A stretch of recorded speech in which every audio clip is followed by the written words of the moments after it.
Thank you for listening to The Real Deal with Damian Adams. This is Real Sports Talk for the real sports fan. And I definitely appreciate all you real sports fans who are listening right now. If you're listening on Apple Podcasts or Spotify, please do me a huge favor and leave this podcast a 5-star rating. That 1, 2, 3, 4, that 5-star rating review will definitely be appreciated. If you're listening on any other platform, that could be Podomatic, iHeartRadio, Google Podcasts, wherever. Please make sure that you share the podcast from that platform with your friends, your family, people you don't know. I would appreciate it because I'm trying to get this podcast to the highest levels of podcastivity. And the way I do that is by having you guys help me out and sharing the podcast so that this podcast can get to all the people in the world eventually. All right. I would truly, truly appreciate it. And today I have a very special episode and I had to bring in a special guest for it. All right. My guest today represents the 313. Very loud, very proud. He is the host of the Fellas Present Sports Rap Podcast. He is somebody who knows his music, knows his sports. He's very thoughtful when it comes to his takes on sports, his takes on music. He's somebody who represents the Pistons, represents the Lions, Michigan football. Yes, sir. He does it all. My man, Carlton Henry, a.k.a. Big C. What's going on, Big C? What's going on, man? Thank you, man. That was a wonderful intro, man. Thank you so much for having me. Man, I know whenever you call, man, I got to show up because it's going to be a great, great, great conversation. I've done my research, and I'm ready, man, to have a great, great, great correspondence today, man. Good morning to you, brother. Hey, good morning to you too, man. I appreciate that, man. And the new question that I want to ask guests when they come on the show, this isn't your first time on the show. You've been on a couple of times now. But one thing I started asking guests when they come on is, when did you fall in love with sports? You know what? I heard the show with Nikki, man, and a very similar story to her. I can't even remember, you know what I'm saying, not sports not being in my life, man. So I imagine that me and my dad, man, were sharing, I mean, from early moments, man, watching games, listening to his elation, you know, when things happen, and then his disgust, man, when things went the wrong way, man. So just early childhood, watching games with him, spending afternoons just in front of the TV watching games. And then as I kind of progressed and started playing sports, you know, he was a big part of, you know, getting me to practice, getting me to games. And then, you know, we learned a lot of, you know, life lessons from those games, some lessons of achievement and some lessons of disappointment, you know, and he talked to me along the way. So just, you know, sports, I can't remember exactly when. It's been, you know, pretty much all my life. But sports represent love too, man, because I have a group of friends that I'm really, really close with right now who we all played football together in high school. You know what I'm saying? And some of us went on to college together, but they're my core group of friends right now. And just sports just means love, man, and congregating, man, and debating. Yeah. Nah, for sure, man. I love that. It's definitely similar for me as well. When it comes to it, on the episode with Nikki, I talked about how I truly don't remember a time where I didn't love basketball. I feel like my mom was probably watching basketball when she was pregnant with me because I truly don't remember a time where I didn't love it. And she even has videos of me as a baby trying to grab a basketball, trying to put it in a hoop. So I feel like basketball is kind of just ingrained in me. And then with boxing, I described, you know, the exact fight where I fell in love with boxing, and football came along later, but it's all from those relationships with your parents that brought that love to sports for me. And definitely have friends that I'm still cool with to this day because we played basketball together and because of our love for sports. So it's definitely a great way to put it, that sports represent love, and it can represent that if done in the right way. So thank you for your entry in, you know, why and when did you fall in love with sports? I truly appreciate it. And it's funny that you said sports can represent love, right? Because we're going to get into now where it can go the opposite way. And I want to get you on the show to talk some basketball and, of course, talk NFC North, you being a Lions fan and being a big NFC North guy and also a big college football guy. So we're definitely going to get into some questions about the draft as well. But I want to talk NBA with you. And prior to this past weekend, I had like, we're going to talk about Denver. We're going to talk about the Suns and maybe some dark horse candidates for a championship.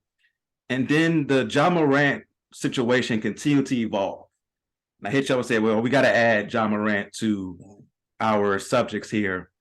And what I want to do is I want to talk about each incident or situation that he's been involved in individually, and then look at it from like a macro level. Okay. All right. So I pulled up this article This article from as.com, where it really puts it in like chronological order of what's been going on with Ja. You should, So Damon, don't get in trouble looking at these websites now. Then I get in trouble. that's why I had to put AES. That's why I had to just make sure I put the spelling out there. It took me a second. Like, where do you get that from? Okay, but go ahead. I'm sorry. No, exactly. That's why I had to make sure I put as.com. That's what this came from. Okay. So it puts it into order, basically, what the things have been going on with Ja. And the first incident that they detail is that this is in July. So in July of last year, his mom calls him and says there's been some type of incident at the mall with a security guard at a finish line. And so I need you to come down here. So he comes down to the mall and gets into it with the security guard and say, hey, yo, don't let me find out what time you get off. And he also came down with like 9, 10 of his friends to confront the security guard, right? And when you hear that just situation describing that way of the mom calling him, coming down to the mall at the finish line to confront a security guard, what are your thoughts when you hear that? You know what? It's very, very tough because I heard about the incident yesterday, really, for the first time.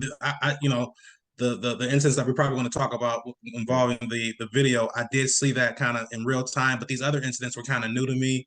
Yeah. And to hear that your mom called you down here, knowing what your son does, knowing the position that he's in, that kind of lets me know the leadership that he's probably been receiving his whole life.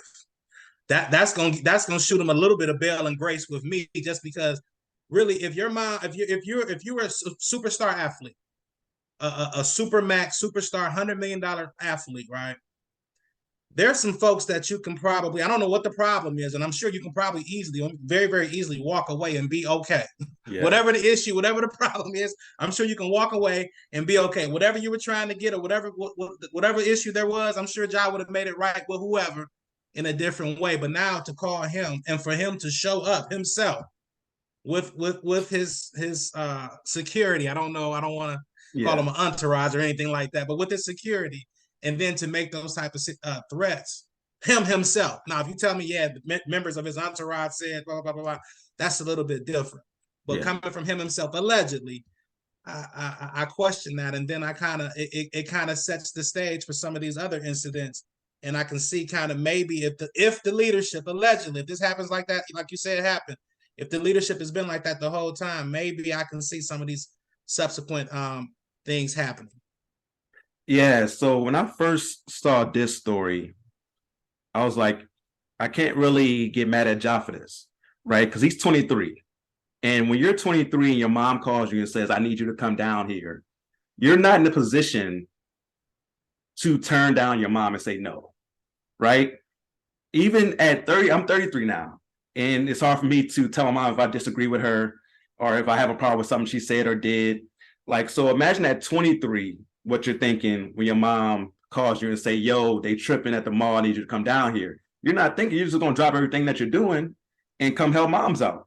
They tripping on moms. Yo, I'm going to come help it out.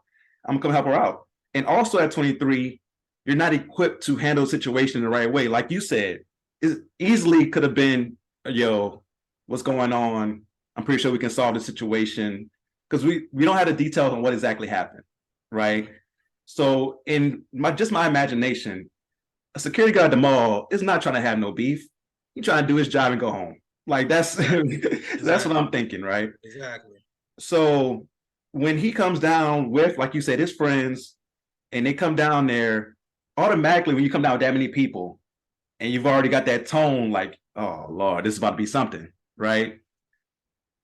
So his mom definitely can't put him in that situation. Because again, at 23, he's not equipped to say no to his mom. He's also not equipped to handle it in the right way. So in that situation, I say, yo, moms, you got to chill out on that. Just because your son's a superstar don't mean you just call him up and be like, you handle the situation. Like, no, like you don't put him in that position to where now you can mess up what's going on. Can I play slightly devil's advocate, contrarian, yeah, point of view? So I get it but to whom much is given, much is expected. He is young, but you got to know your mom too. You got to know your mom, and maybe I figure at 23, you should know your mom. So if she calling you up, you got to be able to assess the situation. Yeah. What are you calling me up for, mom? What's really going on? Is it serious? If it's not, I mean, is it not? Is it something? Is your mom one to kind of pop off? Or is your mom, if she call you, what I'm saying, on that tip, that something has to really pop up because your mom's really mild mannered. She's not like that. So you got to kind of know your personnel, if you will, as a coach. You got to know your personnel. No, that's a great point. And I feel like if he was 28 or 33 like I am, at that point, like, okay, my mom's be tripping sometimes. like you're better equipped to say, okay, Ma, like what really happened? Do you really need me to come down there right now? Or is it something that I can maybe talk over the phone with the dude and see what's going on? But why you can't just send the group? If you're gonna send the group, why you can't send 3 or 4? Yeah. Y'all know what moms look like. Mom's been cooking y'all meals for probably 2 or 3 days out the week. You know what I'm saying? Go see what's up with it, because that's really what y'all are there for. To be honest with you. Unless they make, I haven't heard any Maverick Carter type moves going on with that entourage as of yet. So I'm not saying they're not doing it, but as of right now, y'all there to insulate him, make him comfortable, but also hopefully keep him out of trouble. And that's going to go to probably another point I'm going to make in terms of his circle around him. They've got to be better. He's the breadwinner. You know what I mean? A lot of them folks are probably just hanging around. He shouldn't have the blinky. He shouldn't have to hold the gun in the club if it's 8 or 9 of y'all. Why is he holding it? You know what I mean? So you got to get better people around you. That's great. We're definitely going to get into that as well with like I said, the order of the incidents. With this one in particular, I was like, yo, mom's got to chill. Mom's got to be the adult in the room in this situation and say, okay, what's going on? And if you call anybody, call the pops. Like call us, like you call somebody, don't call the 23-year-old NBA star to come handle the situation. So I feel like at 23, now are they still a couple? Are they still together? Or is he the appropriate person to call? Or I'm not sure. You're right. That's a good. I'm not sure about that. They're still together. But that's the thing. Like even if they're not, like there's got to be somebody else that you can call in that situation. Somebody. Yeah, there's got to be somebody else besides your NBA star son to call in that situation for sure. And again, I don't know exactly what happened, but I just imagine as a security guard at the mall, you try to make your day as easy as possible. You're not trying to deal with all the stuff that can happen. And he didn't know who he didn't. And I'm guessing here that he didn't even know who she was. Yeah. So he don't know who she called. It could have been anyone. Yeah. So it probably escalated over. It probably over some shoes or something. That's terrible. Yeah, it probably was something that was super avoidable. Yeah, it's probably something super avoidable. Discount. Yeah, discount. I want to use the coupon. It's expired. Exactly. Some I got a funny story about that though. Like I used to work at Blockbuster, right? Like right before Blockbuster closed down and Redbox and Netflix took over, and somebody came in with a Hollywood video coupon to the Blockbuster. So I'm working behind the thing, and they were trying to rent a movie. And they're like, "Oh, I got a coupon." I'm like, "Okay, let me see your coupon." And they pull it out. As soon as they pull it out, I see it's purple. I don't know if you had a Hollywood video near you, but it was purple instead of blue. I know Blockbuster is blue on yellow and white. Yeah, exactly. So as soon as they put it out, I see it's purple. I'm like, oh, I do apologize, but that's not us. I wouldn't be able to honor the coupon. And they start going crazy about me not honoring a Hollywood video coupon at a Blockbuster. And I'm not saying this is what happened, but these are the type of things that can happen. And imagine I'm there chilling. I'm trying to just make my day as easy as possible. You tripping about a Hollywood video coupon. I'll tell you, I can't get it. Imagine that person calls somebody and how it can escalate. They call somebody to come handle a situation where they're in the wrong about a Hollywood video coupon. And these type of situations happen all the time because people's pride, they can't just say, oh, my bad, I was wrong. Or, this isn't all that. This isn't worth going to that next step of escalating. So I feel like this one is where a mom has to be like, okay, whatever happened wasn't that serious. It couldn't have been. So chill out. You could tell Ja about it later, whatever, but it shouldn't escalate to the point where you're calling your son. He's coming down with 9 or 10 of his friends to confront the dude that's just working at the mall. That dude just trying to get home. That's it. Yeah. So now let's go to the next situation. So he was at his house. He had a pickup game where I guess there were teenagers from that neighborhood or maybe from a school that's nearby that came to Ja's house to play. Now imagine as a teenager, this is amazing, right? You're playing at Ja Morant's house. You look up to this dude, but the game gets escalated and things get heated. And from the reports is that the teenager checked up Ja Morant, but did it hard, right? Like check ball and threw it at him and it hit Ja Morant in the face. And when it hit Ja in the face, it escalated from there and Ja ended up beating dude up. And the thing is, he did not decline or he didn't deny that part of it. He said that he was acting in self-defense. So that part isn't even alleged anymore. That part happened. He put hands, he put his paws on the young man. So he for sure put hands on him. Yes. In a self-defense way. So he said he was struck first, so he felt like he needed to do something. Yes, he felt like he needed to defend himself. Okay. And the part that's alleged is that after he put hands on him, one of Ja's friends also put hands on the young man, and then Ja went in the house and got the gun. And Ja's dad comes out like, no, come back in the house after he gets the gun. That's the part that's alleged. So when you hear this, the teenager comes over, they're playing ball, it escalates. And I can see it happening. 17-year-old, maybe he's real good, he's feeling himself. He's playing against Ja Morant. He wants to, prove where he's at.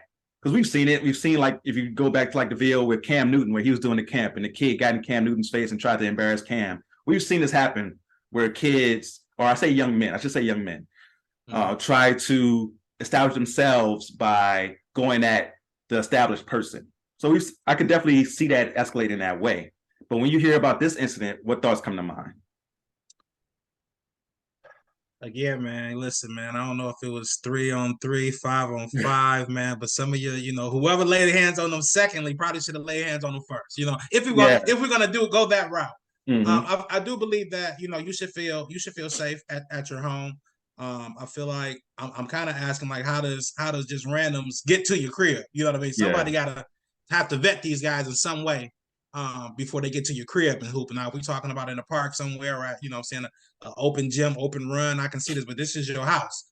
And I'm imagining, if these are neighborhood kids, they're probably of a certain echelon. I'm imagining Ja probably stays, in a certain, area, type of area where, there's probably, high level folks here, unless there was some folks from the outside, but it shouldn't have happened. I'm not going to condone any type of violence. I heard this guy's like 17 years old. You can't let this guy get you off your square like that. Again, to whom much is given, much is expected. You are a superstar, know, and as far as getting a gun, if you didn't lay hands on them and you didn't beat them down, I mean, they probably got to go at that point. So I don't even understand why. I mean, that should have been, get your coats, collect your balls, and y'all out front. It's y'all done took L's all the way around. Let's, not, let it escalate any further. So again, how this is handled is not looking positive for Ja, and it's not looking positive for the Memphis Grizzlies or the NBA. Yeah, I'm right there with you on this one. This one is all Ja. Ja can't let it escalate to this point. Once the kid gets disrespectful, once the young man gets disrespectful, all right, you got to go, right? That's all it is. You got to go. It shouldn't get to a point where if you feel like you got to put hands on him, then he don't need to be there. Once you feel that anger, or once you feel like that, or you feel like you've been disrespected in that way, it should stop there. Now, if it really escalates to the point where he went in the house and got the gun, for what? You already put hands on the young man. The young man at that point probably scared to death, just trying to leave. That's what I don't understand. Like, why would you? Because again, like, that's why I'm kind of torn. Like, was these some genuine hoopers, or these some guys from the neighborhood, or because from the neighborhood and you feel my man say something, I'm coming back, or I know where you stay, blah blah, or maybe whatever. Yeah. But I mean, again, a guy of this magnitude, that should be no problem. He should, security should be no problem.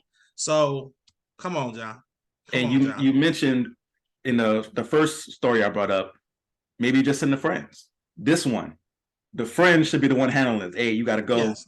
Let's get out of here. That comes to part of having better people around you. Whoever vetted these guys to even come here, whoever said that they were cool to come, show up, whatever, you hold the responsibility.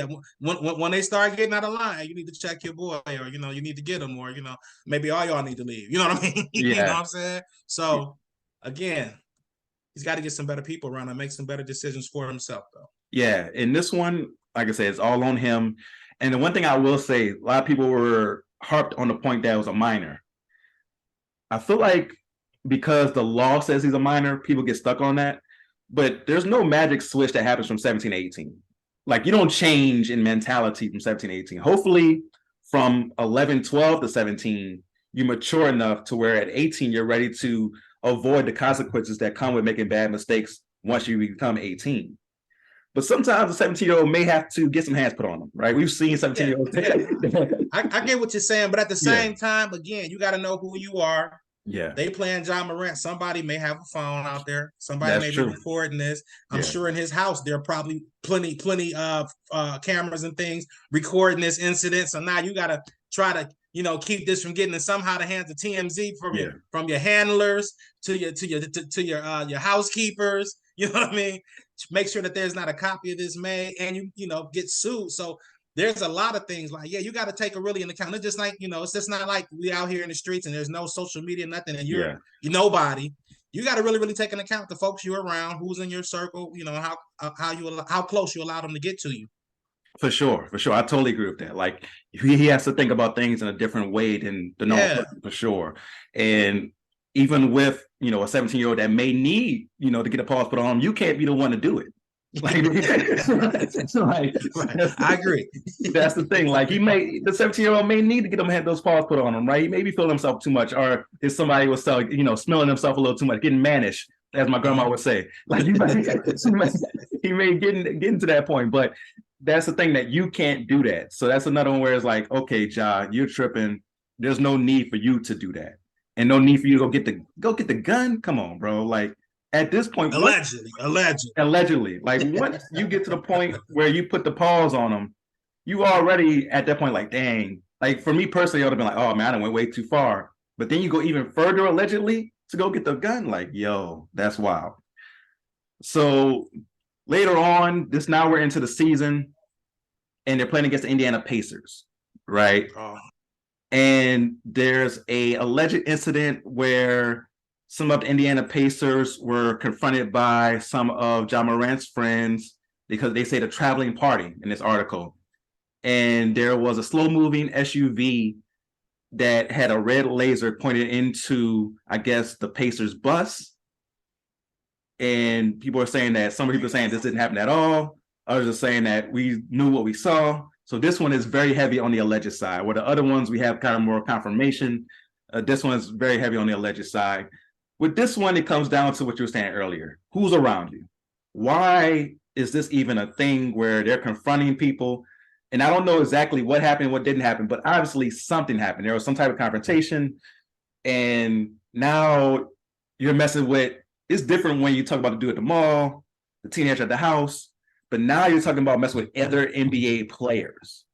Mm-hmm. And that's where you're taking this to a different level where you could really mess up my future. So this one comes down to, why are these people in your circle?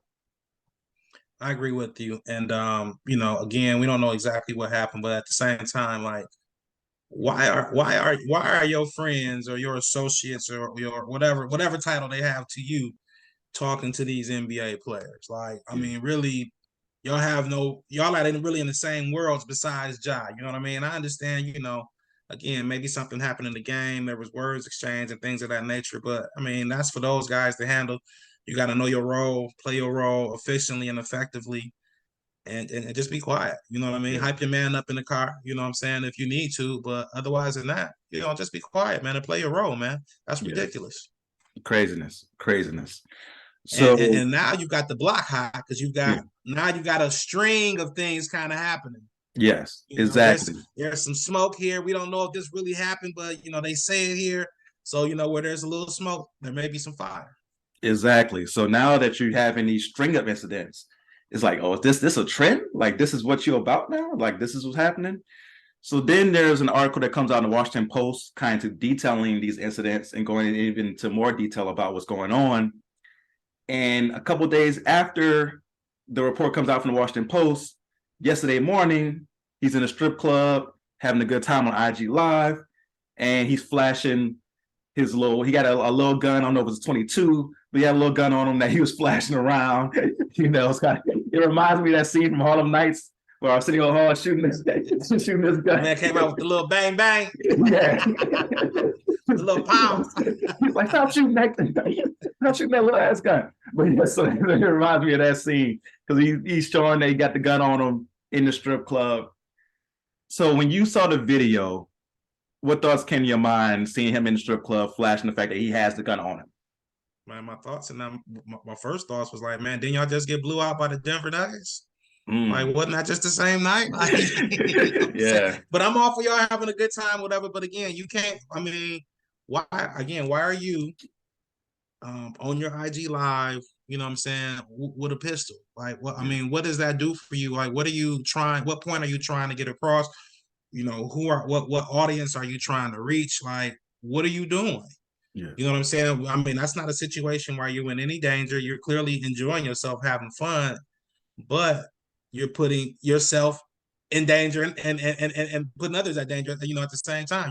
You know what I'm saying? You drop that pistol, you don't know what happens. You know what I mean? So I just felt like, you know, at that point, we're looking at somebody who is really not mindful of what place he has right now. I mean, he's one of the faces of the NBA right now. You know, we look at LeBron, we look at KD, we look at Giannis, low key. I mean, they're still somewhat LeBron isn't, but we're looking at, you know, in the next 2 to 4 years, you know, a little bit of a transition going on from superstars, you know, and some of these guys like, you know, Ja Morant are supposed to be on deck, man. And, you know, he's got a plan for a young, exciting team, number 2 in the West right now. They should be focusing on making a run and trying to win a championship and trying to establish their legacy as a young, upcoming team, upcoming power in the small market coming out the South. You know what I'm saying? The South got something to say. You know what I mean? And they kind of represent that movement. But your best player is out here putting himself and the team, you know what I'm saying, you know, at risk of not winning and him, you know, sitting out 2 games. I'm sitting up listening to a podcast the other day, and they were like, yeah, he's been suspended. And this before I even heard anything. And I think I tweeted it like, oh, he's been suspended. Someone's like, no, he hasn't been suspended. But a couple hours later, he was suspended. So it's like, you know, come on, man. What are you doing? And not just from your team aspect. Again, you are in a situation. What is he? 23 years old. Yeah. Supermax money already. He's in position to get at least two of these deals. And looking at that, I mean, he could make almost $1 billion just playing basketball in the next 10 years, 10, 12 years. Yeah. That's generational wealth. Yeah. And more. So why would you put that at risk? Because you want to show off that you're having a good time with the little pistol, little binky, you know what I'm saying? Yeah. In the club. Like, come on, man. What are you doing? And no one around him to say, hey, man, you might not want to do that. Hey, man, let me hold that for a minute. You know what I mean? Come on, man. And that's the thing. Like, I feel like there will be one person to say that. Like, there will be one person in the group that would say, yo, let me hold that. Or, yo, maybe you don't want to do that on IG Live. You know what I mean? You know, sometimes, you know, you could have one, but you need that one got to sometimes be aggressive with it. You know? Yeah. And you have to really trust that person. That's or true. that person may, you know, that he may know you and know once you get into a certain zone, you know, I got a friend, man. Hey, once he gets to a certain zone, we can try to talk him down as much as possible. Yeah. But once he there. Yeah, we just trying to keep him from falling. You know?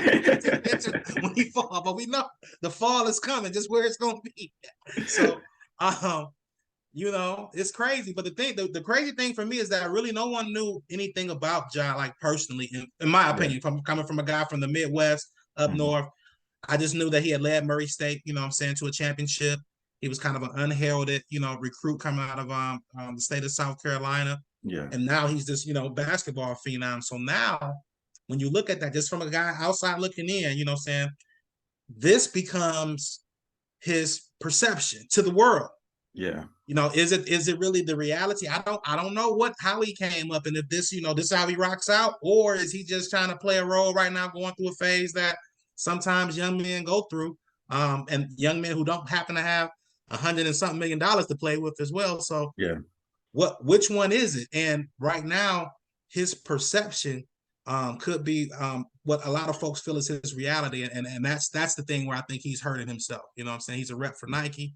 I mean, he's in position right now to do so many things, and he's putting that at risk right now. So he needs to slow down.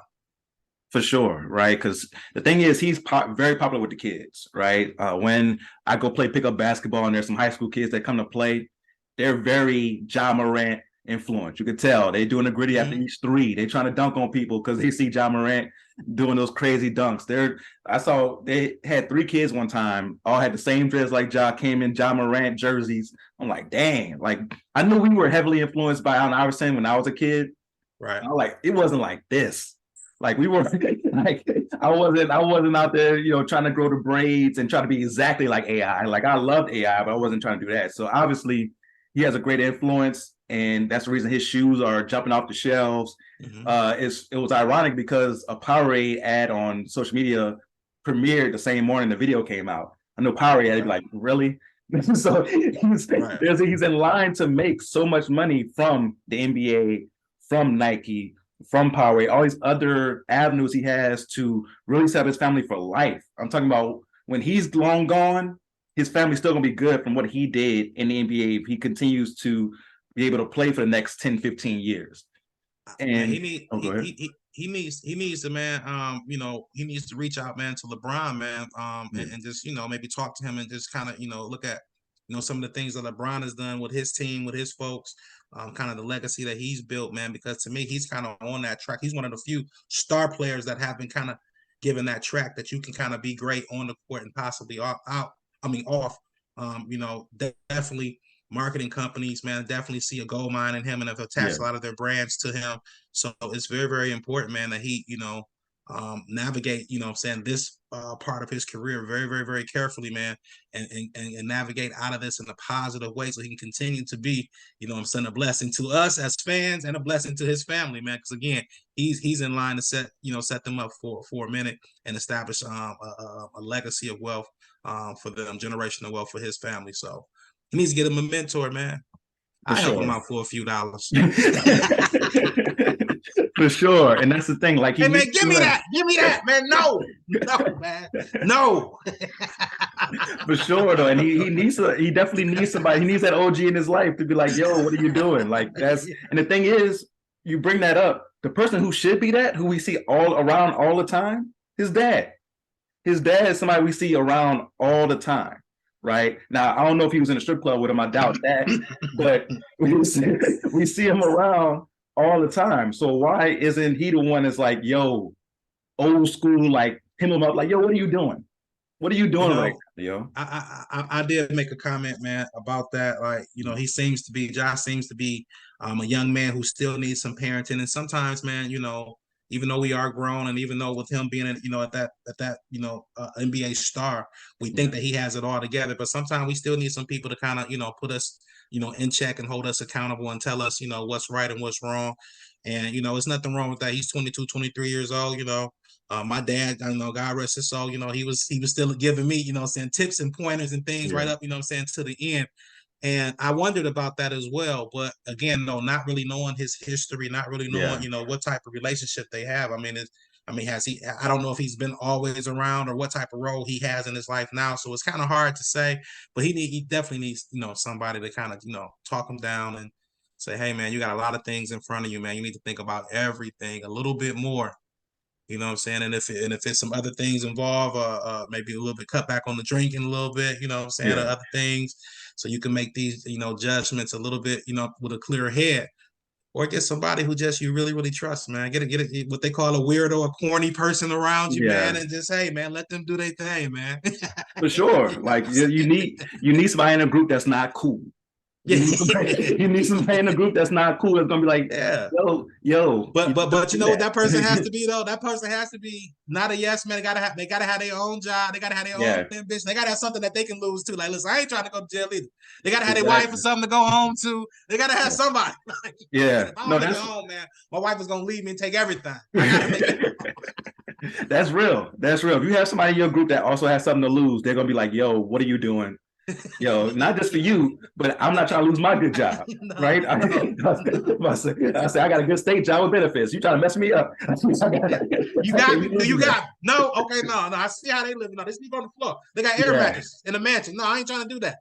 Yeah, exactly. Nah, that's real. And so now, before we get to like the last like macro point of it, Do you think the NBA was correct for suspending him 2 games after the video appeared? You know what? I mean, I think that whether it was the NBA, his team, if he decided he need to take a step back, somebody need to say, hey, you know what? We need to slow this down a little bit. It's too much bad PR. Yeah. Again, he's set up for so much. You know what I'm saying? That Memphis team represents so much because really, who else is really doing it in the South? You know what I mean? Yeah. Who else is really, really, a threat in the South? And they represent so much. Again, coming from meager beginnings, wasn't a heralded recruit. You know, he's like the American dream out here somewhat. Yeah. So now, and he's a young black male out here as well. So now this image that he is perpetuating right now is not jiving. You know what I'm saying? So Yeah. it's they had to slow it down a little bit, and I just hope that he comes back and ready to play, focused on basketball. Yeah, I think it was a good wake up call, right? It was kind of like, okay, 2 games is not going to really cost you too much money, but we just need to really like hit you with a quick, like, yo, what are you doing? Like, Yeah, chill in the out. middle of the season, in the middle of Yeah. a playoff run, yeah, it can happen. Yeah. Nah, don't do nothing else. Yeah, exactly. Exactly. This is that quick, like, yo, what are you doing? Chill out. These games are important because Sacramento's creeping up on them. So they had a good lead in the 2 spot, but now Sacramento's like 1 game behind them. So now you're messing with your team's position as well. So these could be real consequences that come along with this. So I think that it was the NBA. I see why the NBA did it because, like you said, it's not just one incident. Now it's a string of incidents that looks like a trend, and you have to like stop that trend in its tracks. So I think the NBA was right to like, okay, 2 games. They didn't go too hard with it. It wasn't like with the Kyrie situation. We all felt like, yo, y'all doing too much, right? It was kind of like, yo, y'all really trying to drive home this point, and y'all. I feel like y'all overdoing it. With this one, it's more like, okay, we see exactly why you guys have suspended him 2 games and why he needs to stop in his tracks a little bit. But it brought me the video really made me think about the more macro point of being a young black man trying to navigate his world of being famous, but even just a young black man, period, trying to navigate. And I feel like we have a burden to be tough, be hard, be gangster, right? And it's either that or we have the burden of trying to prove that we're not that, right? I feel like, and there's like no in between when it comes to what you can be and how like you can present yourself, right? And maybe he's hearing the whispers of, oh, he's soft, he went to a private school, he ain't that. He's hearing those whispers. He wants to prove that he's not that. So I wanted to get your thoughts on, just as a black man, how to, if you were ever, it's hard to imagine being in this position because we never been there, but how to navigate just being able to be yourself and not try to prove that you're this person that's hard, that's really down, that's quote unquote real. So that's a great point, Damon. And that's why you come on the Real Deal with Damon Adams to get those hard hitting questions just like that. And that's a great point because I don't even think as a black man, you've probably experienced it. I've experienced it. And we don't need a bunch of millions of dollars. I know it's different at that level, but even in our situations, man, first of all, we have to get our own folks to understand that we are not a monolithic people. Yeah. Like, what I'm saying? It is okay to be educated. It is okay to be into I don't know what's my man Harry Potter. It's okay to anime. It's okay to watch wrestling. It's okay to do all that stuff. It's okay to go out hiking and biking. We've been doing that for years. We you know what I'm saying. My family has been up into Idlewild, you know what I'm saying, and been up there in cabins and things for that for years. So it's okay to be different, man, and we're not all going to be gangsters and things. This perpetuation of of the stereotype that the media has done for years, man, and I don't understand why we even think that that's cool. You know what I mean? Everyone is not like that. A lot of my folks, man, my family, my friends, man, they're married and they have jobs, they have kids. It's not single parents, it's not the hardships, but at the same time, I'm glad you brought this point up, man. But we have to work from within. We can't have Deion Sanders go out here on the main platform and go out here and say that his quarterback position, he looks for a guy from a 2-family household, and then his defensive end, he wants him from a one single family household, not just a single family household, but he wants him from poverty. He wants him not to have anything. He wants him to want to get out the ghetto. We can't have our own going out here and saying that to the whole world, to the platform, and thinking that is okay, because that is not okay. You know what I'm saying? That Yeah. is not okay. So again, we've got to work from within and say, hey, you know what I'm saying? I got some Michael B. Jordan and my man from Creed. It's a Yeah. great conversation going on right now about, you know, his interview, and he was called corny. And then there was some question about Johnny Majors and his, I don't know if it was Essence, don't get the publication wrong, but his dress and his apparel that he had on Yeah. there. Some people said that he was feminine, and that, you know, people like to emasculate, you know, the black man. And that may be true in some cases, but we have to understand that we all come in different shades, colors, shapes, different beliefs, different likes. You know, our things is sports. His thing, that was an anime character. I didn't know anything about it, but you know, now it brought me some awareness to, like, well, why he dressed up. Like, oh, okay, it's not like that. This is a character that he likes, or I don't know if he's gonna Yeah. be playing them or what. But so we've got to open up ourselves and broaden our horizons ourselves and let the world know it's okay to be different. And corny, if you corny ain't corny. How is Michael B. Jordan corny? He Yeah. was he was voted the world's sexiest man. He got the #1 movie in America. You know Yeah. what I'm saying? He can move anywhere he want to move. Got to start on Hollywood. If that's corny, sign me up. Exactly. Exactly. I'll be a cornball for sure if that's what it entails. For sure. You know what I'm saying? But we Yeah. got to let people know it's okay to be doctors, lawyers, and it's okay to go off in school. And if you like ratchet stuff, that's cool too. You know what I'm saying? We Yeah. come in all shapes and sizes, forms, thoughts and thought processes, beliefs. So it's okay for that. And everyone else, they don't have a problem with that. We got a problem with that with ourselves. Man, you broke that down in such a great way, bro. Like, it's definitely where a lot of it's us, right? You mentioned what Dion said, and I'm a huge fan of Dion, but I was so disappointed when I saw the video of him saying that and him trying to be funny in front of mixed company, as we say, right? Mm-hmm. And why are you trying to downgrade us to make them laugh? He made them laugh, but also he believes that. I believe that he believes that. Yeah. And I believe that he didn't just come up with that concept. It's a concept that's been whispered about, talked about out loud years ago. But I think it's also carried on through other colleges and also into the NFL. I think that there are folks who believe that and will bring grade folks up. Now we're talking a little bit about the draft and draft time. Move folks up and down their board based on two-family households. Does this guy really want it? Because a guy who maybe, may have something else going for him, he may not be as interested or as, I should say it. So I'm going to just push it to the metal for the NFL. I might just be like, listen, this is a great opportunity for me to stack $5 or $6 million in 8 or 9 years, and then I'm going to get out and I'm going to become a venture capitalist. You know what I'm saying? That might not be what they want to hear. I'm ready to run through a wall for you, coach. No, I'm gonna do this for 5 or 6 years, get the money I can get out of, and then I'm gonna go do something else with my life. I'm gonna have my brain intact, my body intact. So they may not be able to hear that, and they may downgrade someone who talks like that. But that's another conversation. I'm sorry, Dan. That's another amazing point that you brought up about it. And for me, this is my thing, right? So you being from Detroit, me being from New Orleans, we may not have went the street route, but it was very accessible for us, right? Mm-hmm. If we weren't around it, we definitely could have found it if we wanted to, right? And one of the reasons that I never found it alluring or attractive is that my mom used to watch the news, right? And every single day, the headline story was a homicide where both the suspect and the victim looked like me.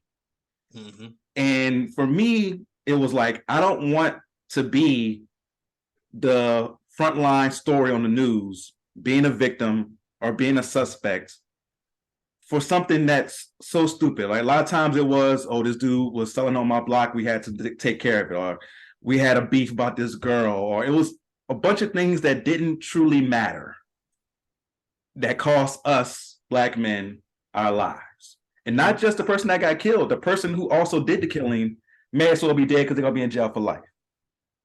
So you're 2 lives gone just that quick. And because of that, I never found it attractive. I never found that life to be something I wanted to do or even portray. So for me, I just don't get it when I see a kid like Ja who's made it, who has an extension on the table. Like the thing is, the extension he signed, he hasn't started yet. So there's a 5-year, $193 million deal that he signed that starts next season. So if he mess around and mess that up, And I'm pretty sure there's clauses in the contract to where the Grizzlies could be like, yo, we're going to get out this contract now. We see you on the wrong path. He can mess that all up. Mm-hmm. And why or would you even take that type of chance to appear to be hard in the strip club on Instagram Live? Like, if you truly enjoying yourself in the strip club, cool. When I was young, I was wasting my money in the strip club too. And you got a lot more money than I had to waste. Mm-hmm. But there's no need to put it on Instagram Live, period, right? And then to have the gun on Instagram Live, like, yo, for real? Why? Yeah. Just because, you want to appear to be hard, you want to appear to be down. Yeah, it's stupid. It's sad. But again, is that really who he is? Because again, we don't know very much about him. Yeah. Or is he trying to perpetuate something? You know what I mean? So, prayers up for him, man. I hope everything works out for him and them Grizzlies, man. I'm trying to believe in them, man. I'm trying to believe in somebody in the West, but the West is just so. It's the wild, wild West. It's the wild, wild West over there, man. Now that's a great segue right there. So that's why you get paid. That's why you get paid the big bucks, man. You're the professional right here. Great segue. So let's start with Memphis, man. Before we get into Denver, so Memphis is second right now in the Western Conference. I mentioned earlier they did have a big lead and a big hold on that second spot, but now Sacramento has kind of creeped up and has a chance to get there. And with Memphis, it's weird because this time last year, they were the loved of the league. They were this beloved team, the young up-and-coming squad that everybody was rooting for. And even in the playoffs, when they're playing against Golden State, people were kind of rooting for them. Unfortunately, Ja got hurt. But even without Ja, they made it a good series. And this year, we're like, okay, this is going to be the team that everybody loves. And it seems like they've taken on this personality to want to be the heel in wrestling terms. They want to be the bad guy for some reason. And I don't get it. You got all the stuff that's going on with Ja. You got Dylan Brooks out here hitting people in their private parts. You got them getting into it with Shannon Sharp, which Shannon Sharp is the grown man situation. He shouldn't be getting into it with players like that. But all the stuff going on with Memphis, do you find yourself worried about Memphis when it comes to this team being a contender? Extremely worried about them, man. Again, man, I find myself at times, man, rooting for the up and coming team, rooting for the supposed underdog at times. I hate just rooting for the the favorite all the time, man. I was born for Philly in the Super Bowl, even though they were the so-called favorite. But I want to send somebody else to win, man. So I find myself rooting for these teams, and I see how they're built. They were built sturdily through the draft for the most part. A key little acquisitions here and there, and they seem to have all the pieces right there in place. But again, though, we talk about them taking on the heel persona. I mean, is that a reflection of their leader? I don't know. You know what I'm saying? They're talking a lot of trash, but they're not winning a lot of games. So I'm worried about them. Again, not really consistent. They've had a lot of success against the East, not the big three in the East, but the rest of the conference. But they have had a lot of problems with the teams in the West. So I'm worried about everybody in the West, to be honest with you. Nobody I'm really sold on. Yeah, now the Western Conference really, like you said, is the Wild Wild West right now. You don't have any idea who you can really latch on to as a true contender. And Memphis was supposed to be one of those teams that we could latch on to, but like you said, they've been extremely inconsistent pretty much since, I would say, like game 35, 40. Around that mark, they've been really inconsistent since then. And watching them, they struggle in the half court. If it's not like transition buckets, they really have a hard time scoring. And Steven Adams has been hurt, but Steven Adams shouldn't mean that much to you. He brings a lot of toughness. He does. A lot of some rim protection there, and then Jaren Jackson has been having a little bit of some injury issues as well. So they haven't been able to put it all together, man.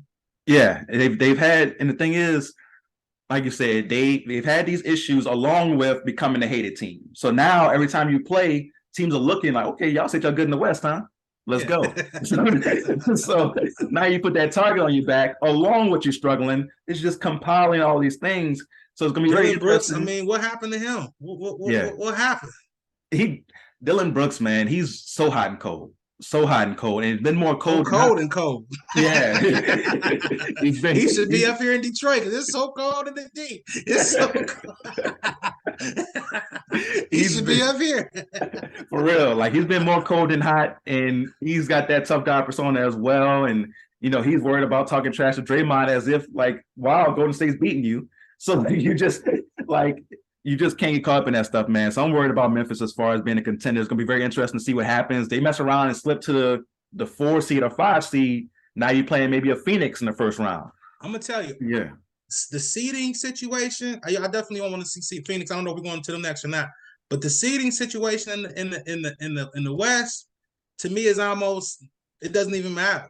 yeah, Because I mean, I feel like Golden State, like you just talked about Phoenix. I feel like Phoenix could beat anybody in the West. And I don't care who got the home court advantage. You know what I'm saying? yeah. I feel like Golden State, if they get all their pieces together, Steph is healthy, they can beat anybody. Yeah.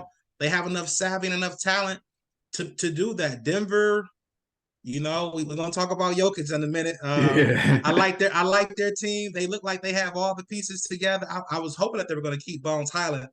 I haven't watched them close enough to see who's now backing up Jamal. But Yeah. I'm eager to see what they do now. They have to show improve. They have to show improve now. Denver Yeah. and Jokic. No, for sure, for sure. So let's go ahead. Let's talk about Denver. So let's start with Nikola Jokic. This year so far, averaging 24.5 points a game, 11.8 rebounds, 10 assists. So averaging a triple-double for the number 1 seed in the Western Conference. Also shooting 63% from the floor. I have to repeat that. 63% from the floor. 40% from 3, 82% from the free throw line. He's having one of the best seasons we've ever seen, right? Even with all of that statistical success and the team success, people still question if he should be MVP, if this team is a real contender with him as the best player. So when you hear people like Kendrick Perkins, our man Big Perk, when he questions Nikola Jokic to say maybe he's, stat padding, what thoughts come to mind? Are you thinking that people just don't believe in Jokic because of the fact that maybe they're in Denver and people don't see them that much? Like, what's going on with the perception around Jokic? Man, listen, I have to raise my hand because I'm people. I'm people, you know what I'm saying? And I think it's a couple of things. You brought up a couple of good points, man. Yeah. You know what? That year that you just described to me is definitely an MVP quality year. I think out of the if we talk about 3, I don't even want to give him that third one yet. But if we're talking about 3, this is probably the year where he's been most deserving. He's got the numbers that are crazy. The team is doing well. This is the year that he's probably most deserving of the award. But the problem that I have, and probably a lot of other folks have, Perk, I don't know how old he is, but we're probably of that old school thought process that if you win 3 straight MVPs, you win 3 straight MVPs, you supposed to be a bad boy. Yeah. It's not a lot of folks who done won 3 overall. Yeah. Okay. I think it's like 8. I wrote some stuff down. I think it's like 8 that's done won 3 overall. We're talking about Kareem, Bill Russell, Wilt Chamberlain, Moses Malone, Larry Bird, and Magic Johnson. Now, does Nikola Jokic's name belong amongst them folks right there? No, that's a very good point that and you bring that's 3. up. That's 3 overall. That's not 3 in a row. Now 3 in a row. We got it's Wilt Chamberlain, Bill Russell, and Larry Bird. Yeah. Does Jokic's name belong amongst those guys? Nah, that's an elite group. That's an elite group right there for sure. So that's the issue. It's not like, oh, he's having a great, but it's like, man, for 3 straight years, you're supposed to be a bad boy. Because guess who ain't done it? Michael Jordan ain't did it. Yeah. LeBron ain't did it. Yeah. Giannis ain't did it. Steph ain't did it. 3 of those guys are playing during your era, playing right now. Yeah. You don't got no ships past or present. You ain't won no ship during this run. Yeah. That's like you bring up a great point. And the thing is, I feel like they made a mistake giving Joker maybe the first or that second MVP, right? Last year. There we go. If you break it up, then we probably Exactly. But a 3-peat is supposed to be a bad mamma jamma, man. Yeah. We ain't seen it. And some of these guys done played during your era. We expect you to either, you got to have a ship somewhere involved or dominate your era. And I feel like even with him this year, great year and everything, great year. And I know it's a regular season award. I got to really, really keep that in mind. But I still be thinking, man, that postseason success, man. So I think one year they was like the 6th seed and he won it or something, Yeah. And then they got bounced in the first or the second round. That bothers me a little bit. again, man, it's supposed to be a bad man. I don't know, man. They got to win. The pressure is on Denver this year to at least Yeah. make it, at least. Yeah, no, the pressure's definitely there. And you make a great point, right? If he wins this year, which it looks like he will be, he's in a very elite group of 3 straight MVPs, a very elite group of people who have won 3 MVPs, right? And the thing is, I don't think is the old saying that 2 wrongs don't make a right, right? And because they messed up in years prior, not giving an MVP, I don't feel like we can go back and try to correct that now and not give it to him this year. Because, like you said, this year is a year where he really deserves it, right? But I'm gonna tell you what's happening in my opinion. Yeah. Because of with him getting it, and yeah, it may have been a mistake that Nash got it one of his years too. But what's going to happen is that this award is going to be the importance of it, the prestige of it is going to be lessened a little bit, you know, because once the folks who didn't see him play, once years from now, they just going to be like, hey man, Jokic won it 3 times, so 3 in a row, so he was a bad boy. Let me tell you who won it. It's going to be Bill Russell, Will Chamberlain, and Jokic. So you're gonna be like, wait a minute. Wait a minute. When he get to the 3, they're gonna name him. His name is gonna be forever there. And it's gonna be problematic for some of the old folks, the old guard who like, man. Yeah, we don't right now. Some folks don't agree with me, but that era, maybe not Bill Russell, that's a long time ago. But that Jordan, excuse me, that Jordan era, when the NBA was 22 teams, bro, that was a different era. That was a different era. I understand, you know, that the shooting was not the same. There was a lot of grabbing and holding, but the skill level of those teams was on a totally different level. Like, I mean, we got 28 teams, 30, tell me 28 teams now? Yeah, 30. 30 teams. Imagine taking, I think it was 24 when I was like the peak of that era. Imagine taking 6 teams away, which means 72 guys got to go. You got to absorb these players into these other teams, and 72 of them got to go. So already, players who was 10 from 12 on these other teams, they just out the window. They out the league. We absorb these other players, not some of these players who are 6th, 7th, 8th man in the rotation. They moved to the end of the rotation. Some of these folks who are playing right now wouldn't even been playing. The level, and I understand the grabbing and pushing and holding, but at the talent level, guys weren't coming out after 1 year either. They were coming out after 2 or 3 years, maybe 4 years in the college. So they were physically mature, mentally ready to play. Their games were seasoned. It was a little different game. I understand the athleticism now is off the chains. We got players, LeBron, KD, Steph, a lot of those players can play in any era. I'm not gonna, knock the era, but I think it does water it down. And then when you see guys like Jokic get 3 in a row, and I'm gonna tell you, I like Denver, but I got either Milwaukee or Boston winning the ship. Yeah. So if that happens and he don't win the ship, then it's gonna really be like, well, what are we doing here? And almost anybody can win an MVP now. Like, I definitely hear you. You make a very compelling argument, because when you talk about in historic stance, we're going to be having these arguments, 20 years from now, with some new kid has a podcast. We're going to be having these arguments with somebody. So Jokic won 3 in a row. It's going to happen. It's going to happen. And like, I'm going to think back to this moment on this episode when it happened. Like, wait a minute. He's gonna. That's the thing. To be there. That's the thing. He's gonna get that status as best European player over Dirk because of the 3 straight MVPs. You're right about that. So again, I feel like the voters messed up in the past. Like you said, they mentioned that year where he was the 6th seed and he got it. When either Giannis or Embiid, I think, should have got it last year. And again, Giannis, Steph when he's healthy, LeBron, these are guys who can win it pretty much every year. Yeah. Jason Tatum, having a great year the last couple of years. He's kind of in the mix. I wish he had a little bit better year this year, man, because it's gonna be tough, man. Yeah, it's gonna be. That's tough. The thing. What Jokic is doing, averaging a triple-double and the efficiency, is so tough to look at that, especially with them being successful with the 1 seed and not give him MVP. We owe Russ an MVP or 2.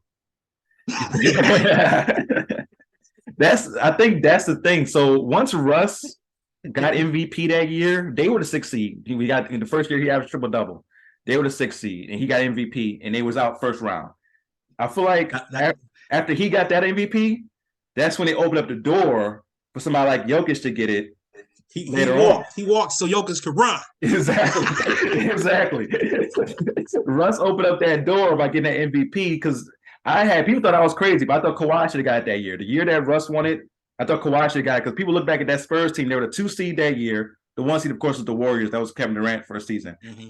So you had the Spurs were the 2nd seed. They won like 68 games. Like it was something crazy, but it was overshadowed, of course, because like 73. Yeah.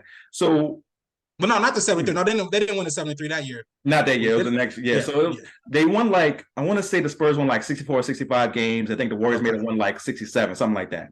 Okay. And they got the 2 seed.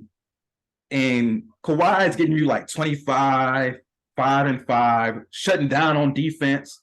And he was by far the best player. Like Marcus Aldridge was okay, but he was by far the best player on that team. But Russ did something that we hadn't seen in 50 years. So they feel like they had to give it to Russ.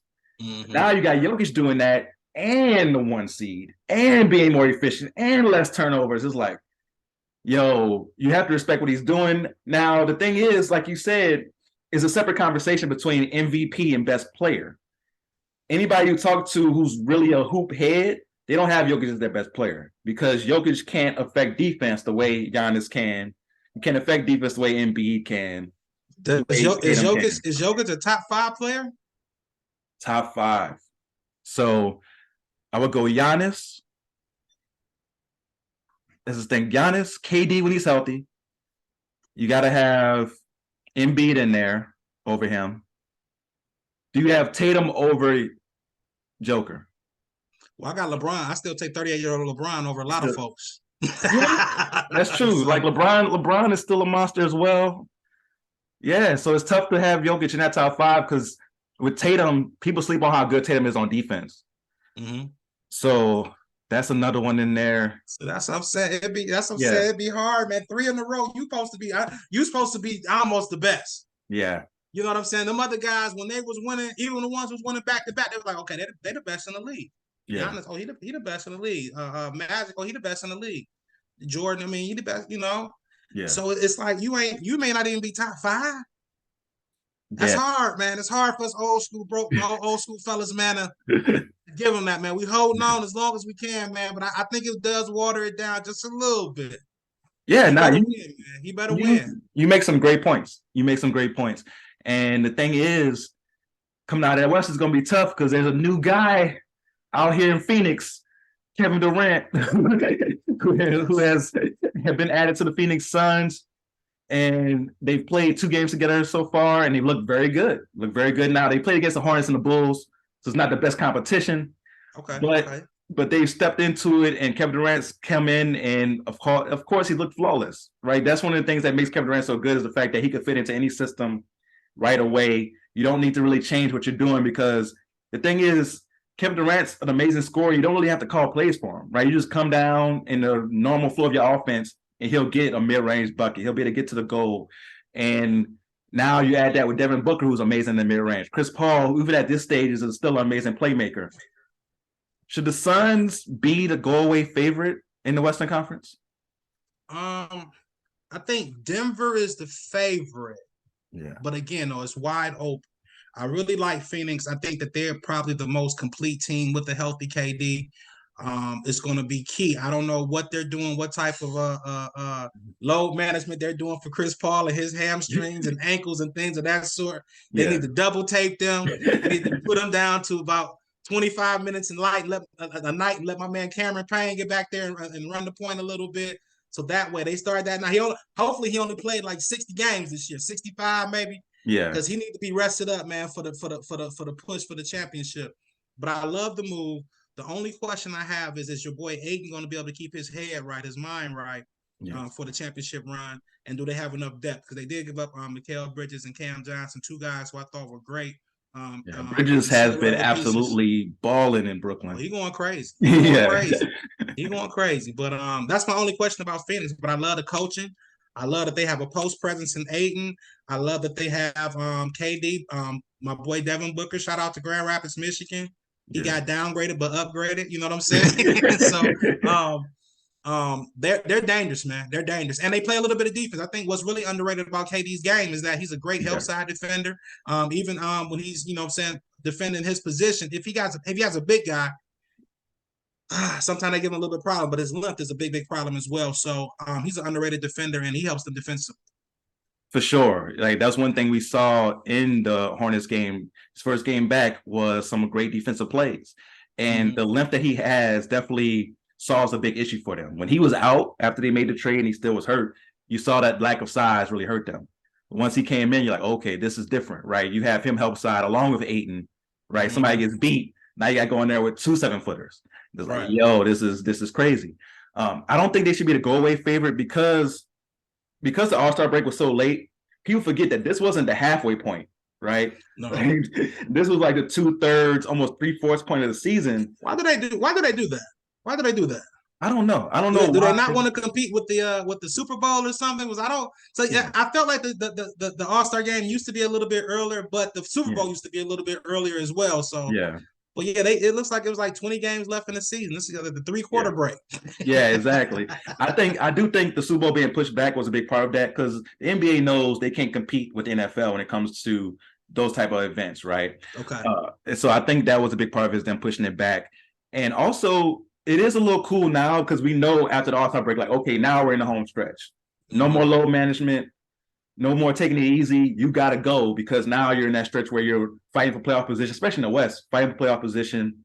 You got to get right. And you got to make sure you have a rhythm. That's one of the things that I'm worried about with Phoenix is you have less than 20 games to really have KD integrated into the lineup. Now, I just said earlier, KD is one of the easiest superstars ever to play with, but you still need that time to gel, right? Yeah, chemistry could definitely be a question. Exactly. So you still need that time to gel. And we've seen them play twice against, like I said earlier, not the best competition yet. So when you play against the Milwaukees and you play against some of those really good teams, or you're playing against a Denver, or you're playing against a Memphis in the Western Conference, and those guys who have been together for a long time now, is that going to be the issue? Where Denver, they know each other like the back of their hands. Jokic knows exactly what MPJ is going to do. He knows exactly what Aaron Gordon's going to cut. Like they know each other so well. That could be the issue. So I don't think they should be the go-ahead favorite, especially with a lack of depth now. You gave up a lot to get KD, right? Mikal Bridges, Cam Johnson, those guys are big parts. Jay Crowder wasn't there, but Jay Crowder could have been a big help to this team right now, coming out the bench for them. Right. So they have a lack of depth, very top-heavy, but we've seen KD on a top-heavy team before, and it worked out pretty well in Golden State. So we know they can get it done, but it's definitely not just a sales stamp deliver championship. It's not the same way it was in Golden State. When he signed with Golden State, we all knew, like, okay, they go if they stay over. Yeah, they Golden State. Yeah, we knew like. But okay, I will say this for Phoenix. Is over. I do like that they do have Chris Paul and KD, who are very much seasoned professionals. They do have Booker, who did make that run previously. Booker, Cameron Payne, and a couple other players, Torrey Craig. They did make that run earlier with to the finals a couple years ago. So they have some type of experience, and hopefully it won't. Monty can hopefully integrate. KD again in these 20 games, and hopefully he can stay healthy. And like you said, don't miss any games down the stretch, and they can gain that chemistry. But again, though, those guys have played in big moments. Denver has not. They used to go home, or they may not even. But they did go to the Western Conference Finals that one year. I don't know if it was that a couple years ago. It was the bubble year, yeah. Let's see, people don't even respect the bubble year like that.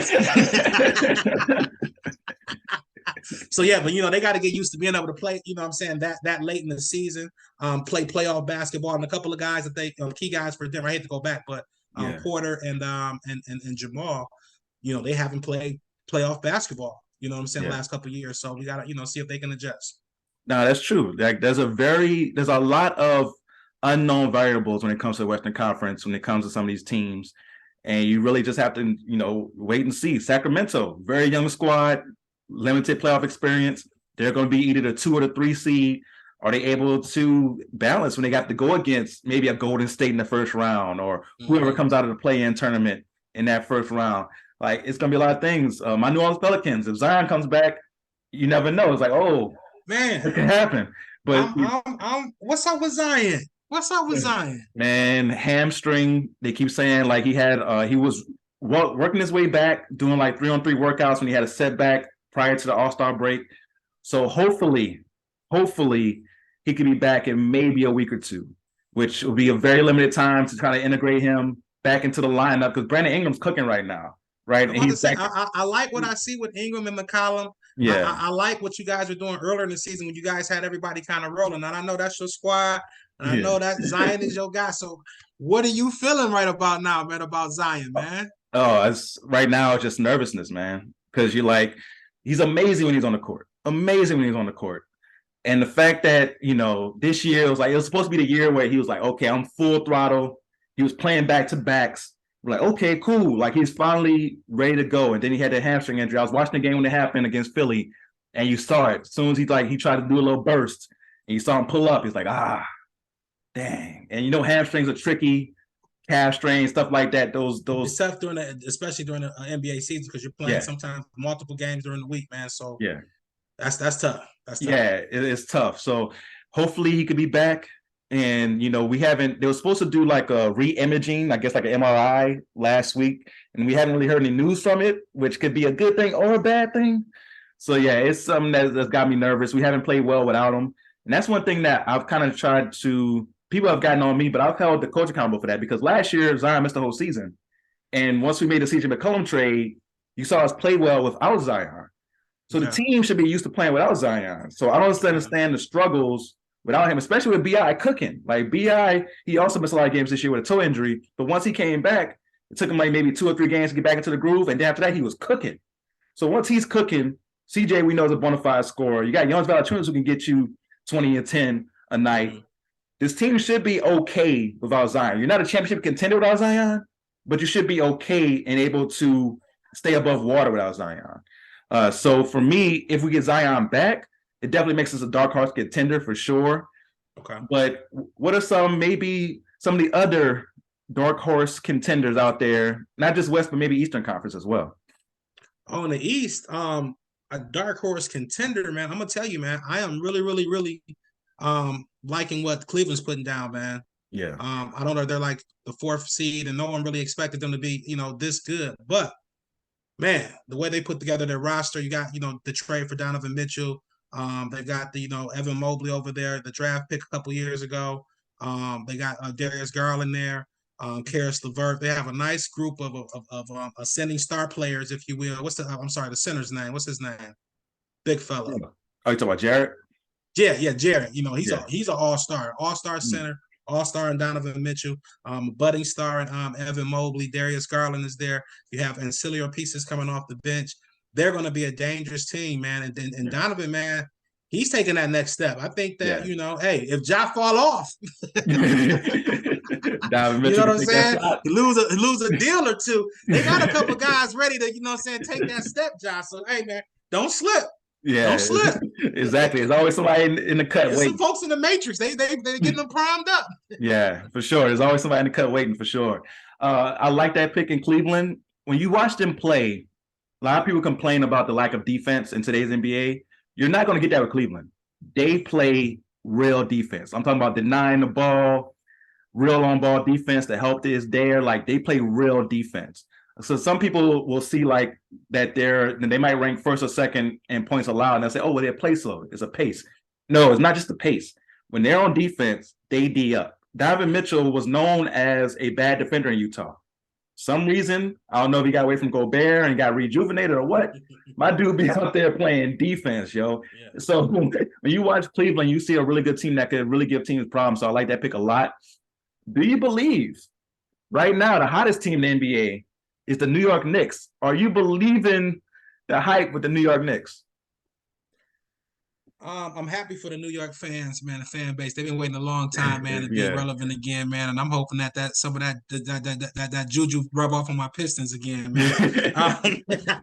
But do I believe in them? I think that they could make it, very, very interesting. For a first round opponent, but I'll tell you what, if they play Cleveland, I don't think they're going to win that series. So I think they can make it interesting. I'm happy for them. I'm not so Jalen Brunson's having a great year. I really, really like Barrett. Not Barrett. Randall. Yeah, Randall's balling. They should have made. I'm kind of like Stephen A. They should have made the move, man, and got Donovan Mitchell. Maybe they don't get Brunson. Maybe it's a little bit of different team, but as they currently stand, they need a little bit of an upgrade somewhere. I don't know exactly where it needs to be, but they just don't have quite enough to mess with those first 3 or 4 teams in the East. I can tell you exactly where it is. It's RJ Barrett. RJ Barrett is where they need to upgrade. Who's playing opposite of Jalen Brunson though? So is it Quigley or yeah, they got Quigley out there. Okay. And Quigley's nice. I like Quigley. Quigley can play defense. Quigley shoot the three. Don't just put RJ out there like that. I mean, they could do something there too, man. I feel you, but RJ Barrett's supposed to be that third guy. Like he's supposed to be that third guy for them, and he'll put up some points. Like you look at his stats, you're like, okay, but then you watch the game and you're like, oh, RJ Barrett had 20. When did he score 20? Yeah. Like it's a very quiet 20. But you know, again though. I've watched a few, and I'm not totally plugged into him. I apologize, but Julius Randle, he got a lot of dribble, pound, dribble, pound. He does. Shoot. Even that game winner. I was like, what is going on? It was very lucky against Miami. Yeah. Like what happened? And then Jalen Brunson is kind of a ball dominant player as well. So maybe that he's not getting the touches like he needs to get. That's the thing. Their whole team, everybody works better in ISO. Even Barrett works better in ISO, right? We played against them maybe a week ago, and they killed us. They killed the Pelicans that night. But everything was very ISO heavy. It was like, I don't know if that's going to work come playoff time. You mentioned they play Cleveland, who has that defense, and they're ISO heavy. It's not going to work. Now, what'll be interesting is you play against maybe Philadelphia, and you have Philadelphia with the big monkey on their back of Embiid hasn't really come through in the playoffs yet, stayed healthy in the playoffs. James Harden, we know about his playoff history. The Knicks face the Sixers in the playoffs, first round. Should the Sixers be scared about that? Should they be worried about that? They should be somewhat concerned, mildly concerned. But again, though, I feel like, outside of Milwaukee and Boston, Philly is almost right there. I believe in their nucleus of Embiid, Harden, Maxey, and Tobias a little bit more than I do anything on the New York Knicks right now. Somebody would have to be hurt or something, have a minor injury or someone. Somebody have to be compromised before I take them over them. And I also think that they did a decent job. Who do they grab? They grabbed what's his name? Who used to be in was it PJ? PJ Tucker. PJ Tucker. Again, not a big name, but a glue guy, a guy who can give you some toughness, who can give you some defense, and a guy who can get after it. So I like that addition to that team. I just think they have a little too much for the Knicks. Yeah, I agree with you there. Like they don't have, even with Robinson in the paint, he can't handle Embiid. Can't nobody handle Embiid in the paint. So it'll be tough for them to try to stop Philadelphia. The big question for Philadelphia is, can they really contend with a Milwaukee or a Boston? That's the big question for Philadelphia. Yeah. And that's going to be interesting. That second round, they're going to get either Milwaukee or Boston. It's going to be very interesting to see what they can do. And to kind of go back a little bit, to jump back to Embiid and the MVP talk, I think that's why Embiid is not taken as serious as some of these other candidates, because he hasn't been able to take his team over the hump in the East that sometimes during his run has been considered weak. You know what I mean? If you're supposed to be that guy, you're supposed to, get those guys over the hump. But let's see if he can do it. For sure, man. I'm super just hyped about the rest of the NBA season and what's going to happen. But we also have some spiciness going down in the NFL, right? Okay. And normally your division, the North, is known for being cold. And you have the frozen tundra of Lambeau Field and Soldier Field. And you have the famous images of Dick Buckus with the cold air coming out of his mouth. But right now, it might be the most spicy division when it comes to off-season storylines with the NFC North. So let's get into it. So what we're going to do is we're going to go team by team. We're going to give them a grade for their regular season, and then also talk about, what they should be looking forward to here in the off season. So we're going to go from the bottom to the top. So we're going to start with the Chicago Bears. Chicago. You didn't say Detroit, man. So let's, let's start right there. Yes, sir. True. That's Chicago, true. Yes, sir. Those Chicago. So Chicago was at the bottom of the NFC North. They went 3-14 this past season.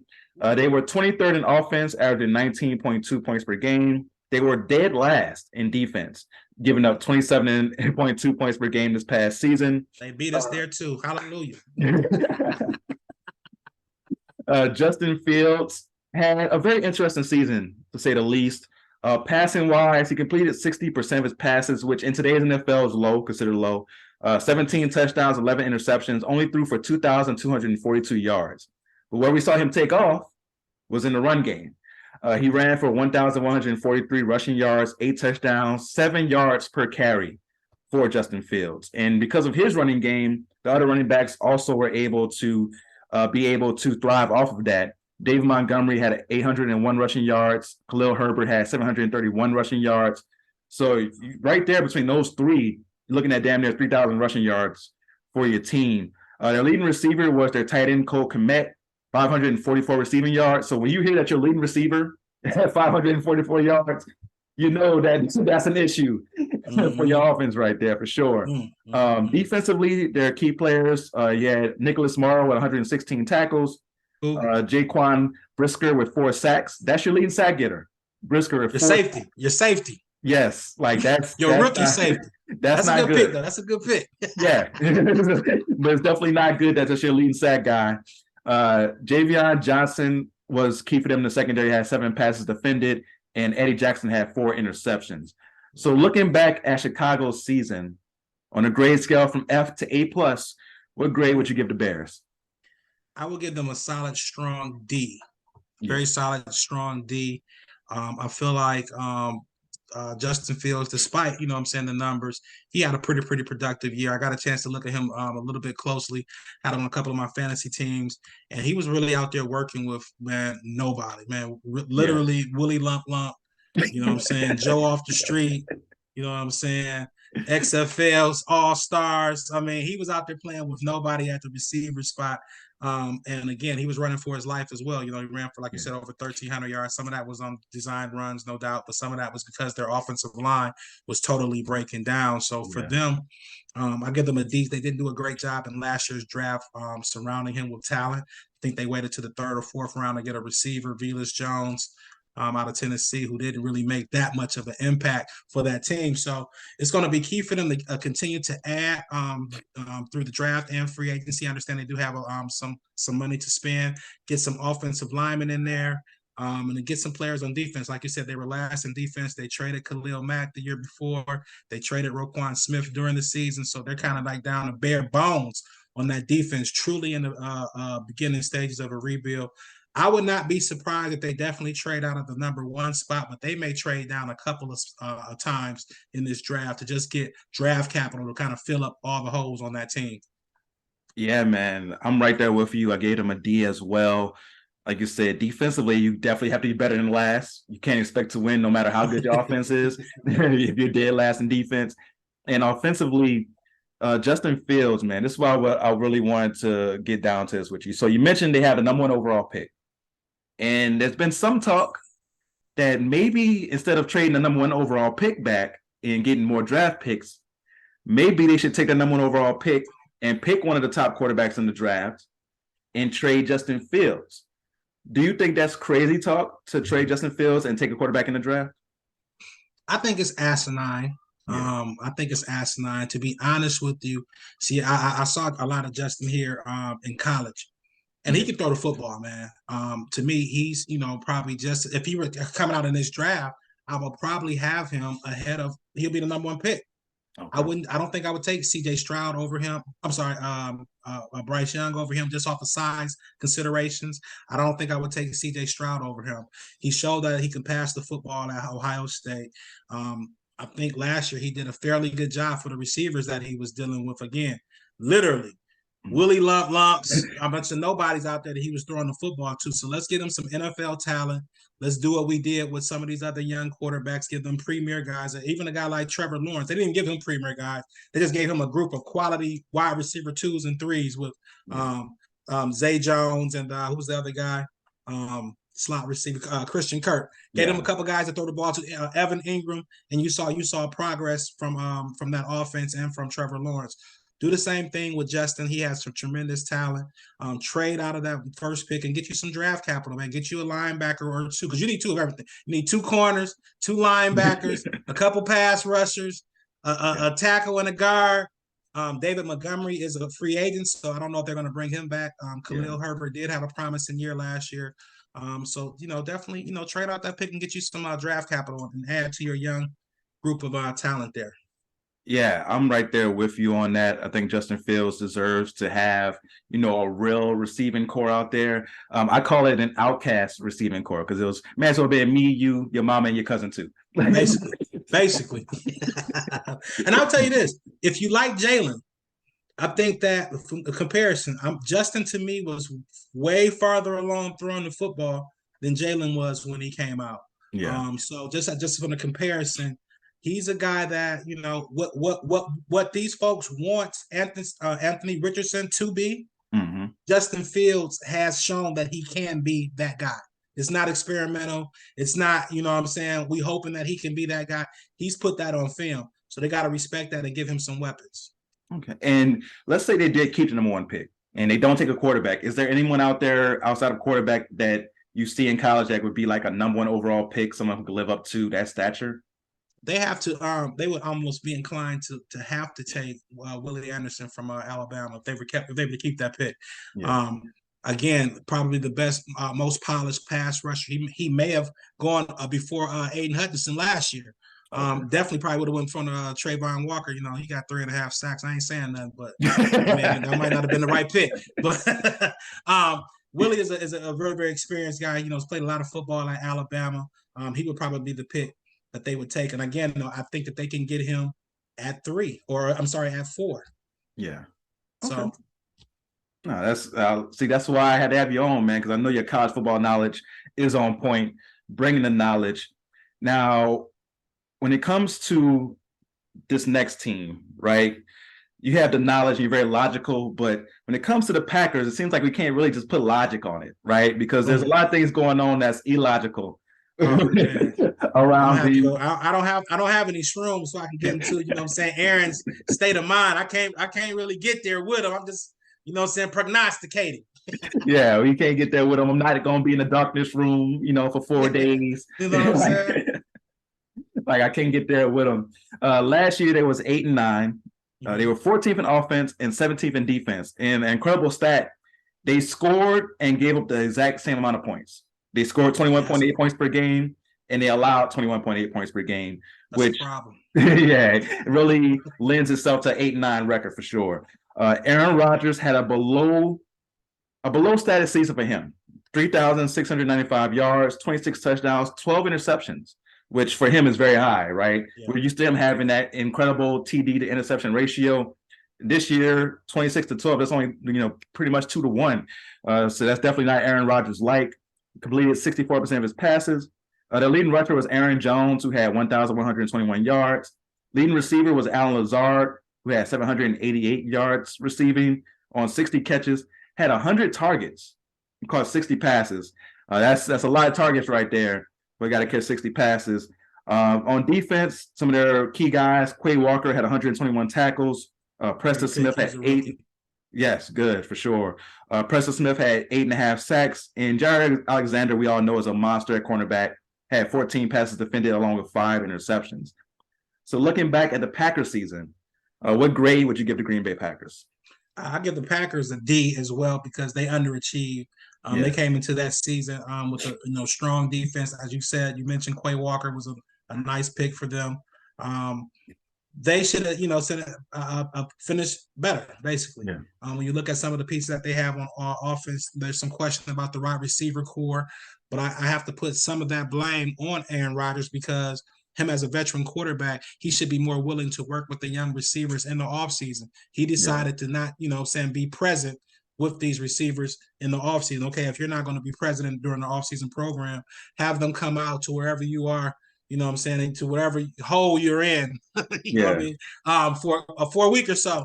And, work with building up that chemistry and that type of, connection with these young guys. You had basically 3 rookies out there. Well, not with 3 rookies. Christian Watson? Yeah. And also Romeo Dobbs, a young core that you're trying to bring along. Also, he's got to buy into what the coach is kind of selling. I don't know if he's totally bought into the game plan of getting the offense a little bit more balanced. They ran the football a lot more. So he's got to buy in and he's got to participate. And I think that the head coach is getting a little bit fed up with it. And the word is, I don't know if they're just trying to use this as some leverage, but the word is that they're ready to kind of move on, and that Jordan Love is, ready to kind of take the reins there. And it's kind of, sounding kind of, kind of karma striking up again, because it's kind of seemed like the same kind of deal that happened with Brett Favre and Aaron Rodgers. A lot of deja vu, going on. Yeah. Right. You lose them how you got it. You know what I'm saying? That's what they say. So yeah, I'm right there with you. I gave them a D plus. Like you said, they underachieved. I thought the defense was going to be way better going into the year. That's one of the reasons I picked the Packers to win the division. I was like, okay, their offense might take a step back, but that defense should still be very, very good with the talent they have, and it didn't live up to expectations. So let's get into the whole Aaron Rodgers situation. You mentioned it where the Packers are like, oh, we fed up. Jordan Love may be ready. The thing is, the difference, there's a lot of deja vu, but the difference is when Brett Favre was going through a situation, we knew, or we somewhat knew about Aaron Rodgers being this next great guy. Like, we heard so many great stories about what he was doing in practice and training camp. With Jordan Love, we haven't really heard those stories. We haven't seen anything that really shows, oh, this guy's going to be special. So for me, they could be bluffing like, oh, we know Jordan Love is ready, when in fact, Jordan Love hasn't really shown us anything. So do you think it would be a mistake on Green Bay's part? I know that dealing with Aaron Rodgers and all the stuff that he has going on and all of the inconsistency with him can be very, very aggravating.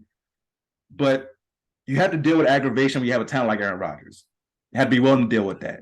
So do you think it'll be a mistake on Green Bay's part to move on from Aaron Rodgers and trade him to a New York Jets or to a Washington or whoever and go with Jordan Love? You know what? It depends. First of all, depends on really what you're comfortable with, and what your expectation is for the season and going forward. Yeah. If you're just fed up and you may feel like, you know what, we're ready to move this program forward. I don't have to go to a Super Bowl this year, but if I can get a quarterback who's going to buy into the program, show up, you know what I'm saying, in the offseason, get the team together, be a team leader type of player, that's the kind of quarterback I want. So it don't really matter if you all-star or not. This is what I want leading my team. And I don't know if you're going to be here 1 year, 2 years, or what. The bottom line is, Jordan, this is his third year, right? Or maybe, this is his third year. So we've got 2 more years to kind of see what we have with him. We're in rooms with him, so we kind of got a feel of what he's got. Now we have to throw him out there. So, this might be the perfect time to do it. We're in a situation where we maybe are, on the edge of contention, maybe not. Let's see what we have. So next year or the year after, if we do, if he's not the guy, we can go out and get the guy. Or it can be, hey, we love what we got. You know what, Aaron, we tired of you. We can move forward. We feel we can win with this guy and win with this guy right now. So let's do it. The issue with Green Bay is going to be the cap hit. And I think that's a whole different scenario that we haven't talked about, because I believe it's like $60 million with him being cut, traded, what have you. So now you're going to have to find a team that's going to be willing to, agree with you on compensation for him, but you're probably going to have to pay a portion, or I don't know how it's going to work. Somebody's going to have to pay a portion of that salary to kind of lessen the hit. So, or Green Bay, again, you're not competing for nothing. You may take a step back, I should say. If you trade him and get rid of him, maybe you say, hey, let's get rid of him, take the hit. We have a down year, and then next year get the ball rolling, Yeah. Now, I can definitely see from Green Bay's point where they're like, okay, you going back and forth every year. We've been through this before. Let's just go ahead and cut bait. You coming off a down year. It's not like you're 25 off a down year. You're 39 off a down year. So the fact that you're 39 off a down year, let's go ahead and cut bait now. And maybe you find a sucker in the Jets that's desperate for a quarterback, and they're willing to compensate and take some off that hit for you as far as the salary cap, because they believe they're one quarterback away. So if you have a team like that believes, oh, okay, we got a good roster, we get Aaron Rodgers, maybe we're a Super Bowl contender, you can find somebody to take that hit for you. So I'm with Green Bay. You've been coming off a down year. You're doing all this stuff where it's bringing distraction and taking away from the team. You didn't want to work with the young receivers. Maybe you're just, at this point, you're too much for what your talent is at this point. And another issue could be, I don't know how old the coach is. Coach probably 38, 39 too. Yeah. So really, it's a battle of the locker room here. You know what I'm saying? Who's really running this? The longtime quarterback who just my age and been running this forever, or is the coach, you know what I'm saying, running this? So maybe we got to get rid of somebody to get, you know what I'm saying, control of the locker room. But I got a question for you regarding that. So the Okay. Jets, they're very, very, a team that's been very much linked to him. Do you think personally that they are a player away, Aaron Rodgers away from being a championship contending team? And if you were the GM, would you buy into him, not knowing if you have any type of long-term commitment? Oh, that's tough. I do believe they are a good quarterback away. Now the question is, are you going to get this Aaron Rodgers from this past year, or are you going to get the two-time MVP before that version of Aaron Rodgers coming in? He's going to be motivated. He's going to want to prove people wrong. He's going to want to push that. And the Jets do have a great roster, right? They had the offensive rookie of the year, a wide receiver, a defense where they have the defense of, somebody who at cornerback and Sauce, who could be considered one of the best cornerbacks in the league as a rookie. Big Sauce, yes. So when you look at that roster, you're like, they really could be an Aaron Rodgers away. And the Jets, the thing is, you got to put yourself in their shoes as well. This team hasn't really had success on a consistent basis at all over the past, 20 years? So when you look at a team that's been desperate now for a winning situation, I think you have to take that into consideration and say, okay, we're willing to take that bet for 1 or 2 years of Aaron Rodgers. And I think the fan base will live with that because they're like, okay, at least okay, we need to win now. You have to go ahead and take this risk. If he comes in, he's bad, you get rid of him out of 1 year, and then maybe you can draft a quarterback the next year. But I think you do have to take the risk if you are the Jets. See, I'm a little hesitant. First of all, I don't think they're one player away. I think I like their roster. I think they're progressing. I think a good quarterback will probably, make them a factor in their division. But I think that, as long as Pat is over there, and my man in Buffalo is there, it's going to be tough, man. And the Jets just are, to me, they just got to get in line. They're like 5th or 6th in line, maybe with Aaron Rodgers. But again, after a year or two, what do you do? Yeah. I'd rather try to find that young guy I can plug in either now or maybe a younger alternative, maybe a David Carr or something. David Carr. Yeah. It was a Derek Carr. Derek Carr, yeah. Derek Carr, and see if he, fits the bill. But just interested to see how you thought on that one, man. Yeah. No, Aaron may find himself, but don't nobody want him. I mean, that might be a play out. Like, I don't want to pay you. Yeah. You know what I'm saying? So he might be stuck there. Who knows? We'll see. Yeah, it's going to be very interesting. And you bring up a very interesting point. So there's a quarterback in the draft right now who had an amazing day at the combine. I saw you make a comment about him. Anthony Richardson out of Florida. Which comment, man? Which comment? And I forgot who posted it, but they were posting the highlights. They're like, "Oh man, what can't this kid do?" And I think your comment was like, "You need to go watch the tape and see what he can do." Yeah, I'm catching a lot of flack from that, man. You know what I'm saying? I said something about somebody's like, what can he do? I said, complete 60% of his passes, apparently. But the kid's got a lot of upside, bro. Yeah. A lot of upside. And I just wish that, he would have probably had another year in school. It's crazy, man. It's hard to gauge these guys, but just looking at just the eye test, man, just looking at, compare him to some other folks, I feel like, Desmond Ridder, not the physical specimen that he was, but had more polished tape in college. Malik Willis, maybe the physical specimen, but not as fast as he was, but had a little bit more polished tape. So for me, I think it's a situation. I don't know, how the QB coaching situation is at Florida. Maybe he was in the wrong system or with the wrong guy, and maybe with the right guy, they can bring the best out of him.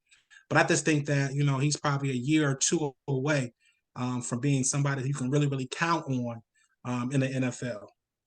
Okay, and that brings me to my next question. If you're the Jets, do you say maybe you take on the Aaron Rodgers and you draft a Richardson and say, we know this guy is a year or two away. We have Aaron Rodgers in. Maybe we could develop him behind Aaron Rodgers, and you go that route about it. See, the only issue is, and I don't have the draft order up here, but the only issue is I don't know where they're drafted. They would have to move up to get them. And see, now you're a young team who you're trying to build up on your talent base and things of that sort. You feel like you're close, to being a contender right now. but now you're going to have to give up some of your draft capital to move up and get him now. So it looks like he's probably going to be a top 10 pick for sure. Some people are saying even top 5. Anybody want him at 6? Come on up. Come on up to 6. But yeah, so that would be my only pause there. Would be that you're a young team trying to continue to build your talent base, and you have to give up some draft capital to acquire him. He will sit for a couple years, and if you have the money, to go out to get Aaron, I mean, it's plausible, definitely plausible. But I would definitely look into have a little bit of I'm giving a little bit up, you know. And then what if Aaron says after 1 year he wants to quit and go sleep in a hole for a year, and then you got this guy who may not be ready yet. You know what I mean? And then you've given up the capital. You may not be very ready yet. Do you throw him out there? Do you have put the potential out there to kind of kill his confidence, or do you have to go back and find somebody else to throw out there? So, okay, no, I definitely hear you on that. And speaking of the draft, the Packers have potentially 11 picks in this draft, right? Now, the reason I say potentially is that they have 6 in the 7th round, depending on compensation from other deals. But they do have the 15 overall pick. Where do you think they should be looking at in the draft? So I'm hearing a lot about the tight end position. They haven't had a tight end who's made a real impact on their team since Jermichael Jermichael Finley. Yeah, Jermichael Finley. It seems like they've taken a couple swings at it with a couple of draft picks the last couple of years in the 2nd and 3rd round. Haven't quite worked out for them. This is a stronger year for tight end, so I can definitely see them taking one in the 1st round. But I would also definitely look at that wide receiver spot. Alan Lazard is a free agent as well. He was their leading receiver, as you pointed out. They do have Christian Watson and Romeo Doubs, but they may want to add to that room. And again, everybody was always upset they never used the 1st round pick on a receiver. So this may be a chance for them to do that as well. The secondary looks pretty good. I think there's one of their safeties who's a free agent, so maybe they may look there. Linebackers they've addressed the last couple of drafts.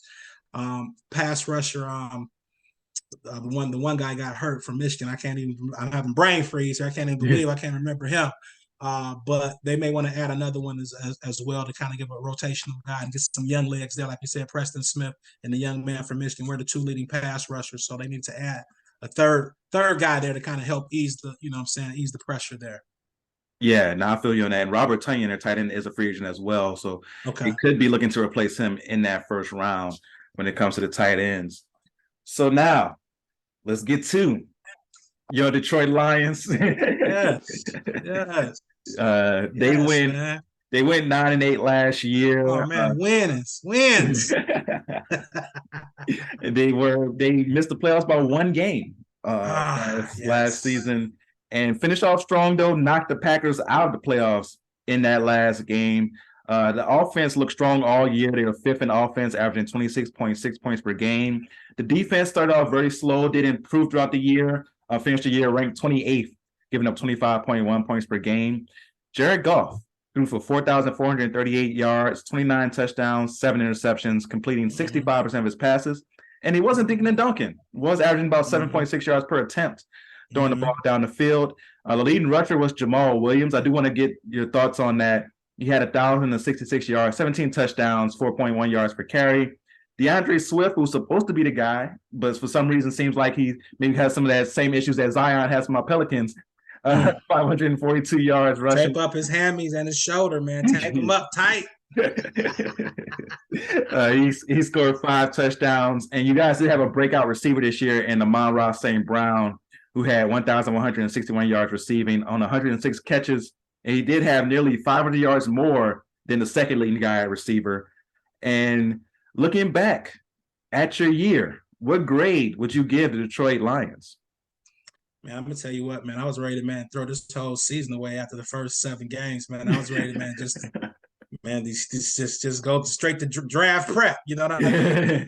But they did good, man. They turned it around the second half of the year, man. I have to give kudos and give flowers to Mr. Dan Campbell, because I know when we did the preseason show, I know I said that I wasn't the biggest believer in him. and he had a strong year. This third year is going to kind of turn. It's going to tell the tale. Yeah. Were you bad or were you what I'm saying, last year. So let's see what happens this third year. But I give us a B, man. We did very, very well. Brad Holmes continued to draft well for us. He found some players. Dan Campbell continued to implement his program and culture to the team, and it looks like the team definitely bought in. We developed players the whole season long. We saw Aiden Hutchinson start off the year pretty strong. And then we saw our 6th or 7th round pick, James Houston, kind of show up those last 7 or 8 games. Kirby Joseph was another guy that we drafted out of Illinois in the 3rd round who didn't play the first 3 or 4 games and then kind of had a rotational role the next 3 or 4 games. And then by the second half of the season was starting and was coming up with some interceptions and turnovers in the secondary. So the future is bright for us. The free agent situation is just definitely how I like it. You're going to ask me who we need to keep. I'm going to probably tell you almost nobody. You know what I'm saying? I'm not married to anybody right now. Let's get better. Let's get better. You brought up Jamal. Yeah. Jamal is a guy that I think we definitely need back for a couple of different reasons, not just for what he brings on the field, but really what he brings and what he embodies in the locker room, in the culture for us. He's one of the first signees that Brad went out and got. I think they really loved him because of his attitude and what he again brings to the table. A guy who was kind of wasn't thought highly of, coming from Green Bay. They kind of they drafted AJ Dillon, let him go. And he came over here and had a strong 2 years for us. Kind of was expected to be kind of that change of pace back, that second back to kind of spell Mr. Swift, but Mr. Swift swiftly gets hurt. So luckily we've had Jamal, and he had a strong year, 1,000 yards, to 17 touchdowns. But I'm even impressed with the 4.1 because he does so much short yardage work for us. Yeah. The 4.1 is impressive for him. He's a solid and pass pro, solid receiver for us, and a guy who I think we paid him $3 million last year. So you get 1,000 yards, 17 touchdowns, and a great locker room guy for $3 million. That's a great value. He is a free agent, so I don't know really what the running back market is going to be like, but I think, again, he's not expected to be the workhorse. So with that being said, I'm sure that we can probably double him up, and he would probably be happy with that. And again, we're talking about $6 million, which is a very solid value for him. But everybody else, John Kaminsky, who was a rotational defensive tackle, played good. He'll be a value. Maybe sign him. Isaiah Buggs, maybe. Deshaun Elliott was the guy that we got from Baltimore. Definitely had a strong year for us. I would look into re-signing him. But otherwise than that, the DJ Charks of the world, solid player, but gave us 35 catches, 500 yards. We can find that type of production somewhere else. I think he was on the books for somewhere between $6 and $10 million. We can find that in the draft somewhere. Yeah. Anzalone had a strong year, but again, no, we can definitely find an upgrade with him. Whether if we go to the top of the free agent market and look at somebody like Bobby Wagner or Levante David, guys are a little bit longer in the tooth, but definitely will bring experience and talent and be an upgrade for us. Or there's a guy from New Orleans I got my eyes on, man. He filled in for one of your guys who got hurt. This guy, Caden Ellis, man. Hey, man, we got our eye on that guy, man. We got our eye on that guy, man. He's a young guy. Yeah. Who can definitely help us and upgrade our linebacking core. And we just need to look at the defense, man. The draft, we need to look at some guys who can really, really help us. We're in a good spot there. 5 picks in the first 81. 5 picks in the first 81 picks. So we're able to. We have a chance to get better this off season. Okay, so let's dig into the draft. In particular, you guys have number 6 overall pick. I mentioned that Jared Goff had a good season, right? Excuse me. But Jared Goff isn't the guy that you point to and say, this guy can bring us a championship as a quarterback. So that number 6 overall pick, is there any chance that maybe Detroit is looking at taking one of those top QBs in the draft? This is one of the most polarizing questions of the fan base right now, man. I don't know if you be listening to me, man. When me and my fan base, we have a real love-hate relationship. It's not normal, man, because we don't think alike, and it's really one fundamental difference. But I can't get over it, man, and they can't get over it, and we just be battling, man. But this is a polarizing situation because me initially I thought Goff was more of a bridge quarterback myself. Yeah. I look at his credentials; he definitely had done good things in LA. But again, I was kind of buying into the narrative that it was more so McVay than him. But once he's got here and once he's shown what he can do, he's a guy that I think that we can definitely win with. The question is, can you win because of him? And I don't know if there's a lot of guys out there like that. We just saw Patty the Great do it in the playoffs. Yeah. There's very few guys like that. So unless you see a guy who you really feel is like that, then I don't think you take that. You take that pick at 6. It's funny that you mentioned the draft, man. I'm starting to dig in and really, really get going. And it's crazy. We're at the 6th pick. We know there's a lot of teams that want quarterbacks. I don't think that we're in the market for a quarterback right now, unless it's maybe CJ Stroud or Bryce Young, that they really, really wow us. And I don't know if either one of them, do right now. But with that being said, my personal opinion, looking at this thing early, is that really from pick 5 through about 25, right? Those 20 guys, pretty much there's no really real separation in terms of their rankings. Yeah, they play different positions. Yeah, one's a little faster, one this and that. There's not going to be a lot of separation between those guys. So for me, and at the Lions, and I look at the Lions' perspective, to me, I'm looking at possibly moving down, possibly to that 10, 9, 10, 11 spot.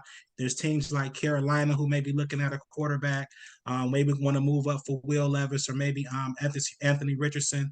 There's teams like Tennessee who may be what I call QB curious. You know what I'm saying? Trying to figure out what they're doing. Atlanta, little QB curious. They're trying to figure out what they may do. I may be inclined to possibly trade back to one of those spots. I think Tennessee is 11. I don't know where quite Atlanta is. They're somewhere in that area. Trade back to that area again, get some additional draft capital, and get the guy that I probably was going to pick at 6 anyway. You know what I mean? Yeah. You're going to see these names. They're going to be, in these mock drafts, are going to be the same names, but they're going to be moving up and down folks' board because folks don't really have an accurate, depiction or projection of really, really where they're going to go. And it really depends on the team and what you like, what you kind of, prioritize in terms of size, speed, ratio, what you like, what we talked about earlier in terms of on the field, off the field type things, the makeup of the I don't want to say product, but of the prospect, if you will. Yeah. So going to be a lot of things that are going to be fluid. So for us, I think we're looking at possibly moving down, but a positional worth. We got to see what the legal situation is with Jalen Carter. I think for us, we're looking defensively. We got a couple of defensive ends or pass rushers, if you will. So we're looking a lot at that interior line situation. Also at the cornerback spot, there is not a lot of talent, or I shouldn't say talent. There is not a lot of value early in the draft at the linebacker spot, so I don't think we're looking there. So we're going to probably be monitoring the Jalen Carter situation very, very early. I'm sorry, very, very, very closely, and looking at guys like Joey Porter, the Gonzalez kid, and also Devin Witherspoon at the cornerback spot. Okay. No, it's going to be exciting to see what they do there, having the 6th and 18th pick. It could be either way. They could move down or they could use those 2 picks to move up. We just don't know exactly where their mind is right now. We'll see what happens come draft time. So there's one last team in NFC North that we have to talk about, the team that won a division, the Minnesota Vikings. They went 13-4 last season, lost in the first round of the playoffs. Minnesota did in a game where it just seems like everything that we thought about them during the season came out in that playoff game, right? Like, we're just like, this team seems like they win all these close games and everything goes their way. And then you came to that playoff game, all the things that was going their way went the opposite direction in that playoff game. They were 8th in offense, averaging 25 points per game. They were also 28th in defense, tied with you guys at 25.1 points per game. Kirk Cousins threw for 4,547 yards, 29 touchdowns, and 14 interceptions while completing 65% of his passes. Dalvin Cook had 1,173 rushing yards, 8 touchdowns, 4.4 yards per carry. Justin Jefferson, monster season, 128 receptions, 1,809 yards, offensive player of the year. Some of their key defensive players, even though their defense honestly doesn't deserve any type of love. They had Eric Kendricks with 137 tackles.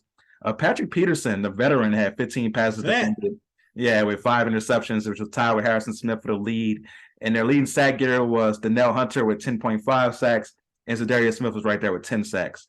So looking back at the Vikings year, what grade would you give Minnesota? I'm gonna tell you, man. I'm very very sympathetic to the saying to Minnesota because to me they overachieved during the season. A lot of people call them frauds and things of that sort, but to me, I thought that coming into this year, I knew they were going to have some defensive deficiencies. I had them probably as a 10 or 11 win team. So to me, they overachieved in the regular season, won 13 games. I think that kind of elevated some folks' expectations for them, in the playoffs. But unfortunately, like you said, they came back down to earth. You know what I'm Yeah. saying? The slipper fell off of Cinderella's foot. It all came crashing down, man. You know what I'm saying? For And their sure. little baton went right back to a broom, and they had to start, and they got swept right out the playoffs. So, but I'm gonna tell you what, they already have begun the improvement process this offseason. I don't know. Brian Flores is now their defensive coordinator. So again, he's going to be there to kind of improve that side of the football for him. They got some decisions to make. They're in kind of salary cap hell. And I believe that Kirk Cousins, I think his contract is he has one during this year, but he's up for again an extension. And his extension is probably going to get into that $45 to $50 million range. And they're going to have some decisions to make. Patrick Peterson, I believe, is a free agent as well. Yes. And I've been hearing some whispers, rumors, all allegedly, that they may be parting ways with guys like Dalvin Cook and or Adam Thielen. So it could be, some winds of change could be blowing, in cold Minnesota. Yeah, for sure. And looking at those free agents you mentioned, Patrick Peterson, he played okay last year, but he's a vet that's on the downside, so you may be looking at letting him go. And if they're, Irv Smith's a free agent, they're probably gonna let him go since they got, TJ Hockenson from you guys. And that's I didn't actually. We might look at Irv Smith. You know what? It's funny because our GMs, man, young Brad Holmes and what's his name, Kwesi Adolfo Mensah. We got two brothers who the GMs, and also Ryan Post in Chicago is the GM. Another brother there. So these guys, everyone kind of poo-poos on trading within the division, in the NFL. Yeah. These guys have been on the job for 2 years and they've made 2 trades. I don't know if no one else wants to trade with them. But they're like, hey, we're gonna put something together to, and make it happen for us. And apparently it's been pretty beneficial for both teams. So maybe we'll reach out to Kwesi and see if they want to do something with Irv Smith. Hey, maybe, because I think Irv Smith definitely is a quality tight end when healthy. And I know he was hurt when the Vikings made that move to get Hockenson. So now you mentioned how, defensively, not the best year for them. Now in the draft, they don't have a bunch of draft capital. They have 5 picks, and one of those picks is a compensatory pick. They do have the 23rd overall pick in the first round. So if you're the Vikings, where are you trying to go in the draft? I'm looking really, really, really at the defensive backfield. You know what I'm saying? You said about Patrick Peterson being a free agent. They've had a couple other draft picks the last couple of years who they've kind of whiffed on. Yeah. So again, I'm looking at that position. Also, I got to look at safety. You mentioned Harrison Smith. He's been a long time playmaker back there, getting a little long in the tooth. So we might want to look at a succession plan for him on that back end. And also, again, if we're going to make a change at the running back spot, I believe the backup is a free agent. Yeah, Madison's a free agent. Yeah, Madison is a free agent. So if we're going to make a change at the running back spot, could that be a sneaky spot for Bijan Robinson if he falls to 23? Is Bijan Robinson really that dude? I'm hearing like he's like supposed to be that next like special one. I like Bijan a lot, and he does look the part. But he did play, and I got to be careful here because my Big 12 folks, they don't like when I say this, but there's not a lot of defense played in the Big 12, man. You know what I'm saying? But he looks the part. But I will say this: it is a strong year for running back. So if Bijan is good, Gibbs is good, but there's also some values going to be in that 3rd and 4th and 5th round area. So there are some strong running backs, who you may not have heard of, but who can be quite impressive, making an impact like a guy like a Damian Pierce did this past year. Nobody kind of really heard of him. He made an impact this past year. Oh, for sure. Mr. Pacheco. Yeah. Pacheco definitely balled out. And Pacheco's what, like 6th, 7th round? 7th round pick. 7th round pick. So Bijan, they're talking about him maybe being a 1st round running back, which you don't see often these days. So it's going to be very, very interesting to see if he gets picked that high. And maybe they move on from a Dalvin Cook and they think they can replace him with that type of player. Man, this was so fun, man. Talking everything with you. Got deep. We got to get some laughs in, some knowledge in. Like, this is a very well-rounded episode, and I need a guest like you to bring out the best in this type of episode, man. So I appreciate you coming on. Man, I love coming on here, man. I can be real. I can be my authentic self. I can be vulnerable. So that's why I Yeah. love coming on to The Real Deal with Damian Adams, man. I can't wait till the next time, man. I gotta have you on the Fellas Present Sports Rap, man. Hey, man, whenever you need me, just hit me up. Let me know. We'll definitely schedule it and get me on the show for sure. I'm a big fan of yours. And please let people know where they can find you and where they can find your work. Okay, definitely. You can definitely check out the Fellas, Fellas Presents Sports Rap. It is on Spotify, Anchor, and Google Podcast. You can definitely follow me on Twitter at Chen313. That's CHEN, not Chen, Mrs. Ashley Baker, at Chen, CHEN313. And also, man, I'm gonna be I started a show with my boy Deuce, Red Zone in the Lab, out of DC last year, called Enter the Lab. We talked a lot about the NFL topics and things during the season. We're going to get that started back up, I believe, next week. It's going to be on YouTube. It's going to be available on Deuce's Red Zone in the Lab channel. So definitely check that out on YouTube. But the show is going to be called Enter the Lab. And we're going to be just basically building up to the draft, talking about some of the prospects and also talking about some free agency news, man. So kind of getting the ball rolling for the next NFL season, man. There's no real off season anymore, man. Oh, definitely not. Like there's no in any sport, honestly, there's no real off season because it continues to come with the news, something constantly going on. But man, thank you again for coming on. I truly appreciate it. You guys make sure you follow him again at CHEN313 on Twitter. Make sure you check out his podcast and also the YouTube show as well. Make sure you follow me at The Real Deal WDA. You're always going to get some type of content. Right now, I'm dropping videos about my top 10 defensive players in the NBA since 1980. Some people have had some issues with that list. Some people like the list. So you can check out that article as well on thirdand3podcast.com. I'm getting back into my writing bag, so you'll see more articles coming out on thirdand3podcast.com. But if you like this show, please tell your friends about it. Please tell your family about it because word of mouth is the best advertisement.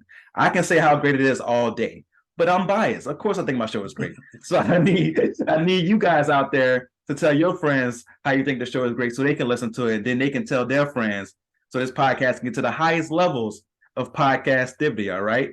And until next yes. And until next time, go real or go home.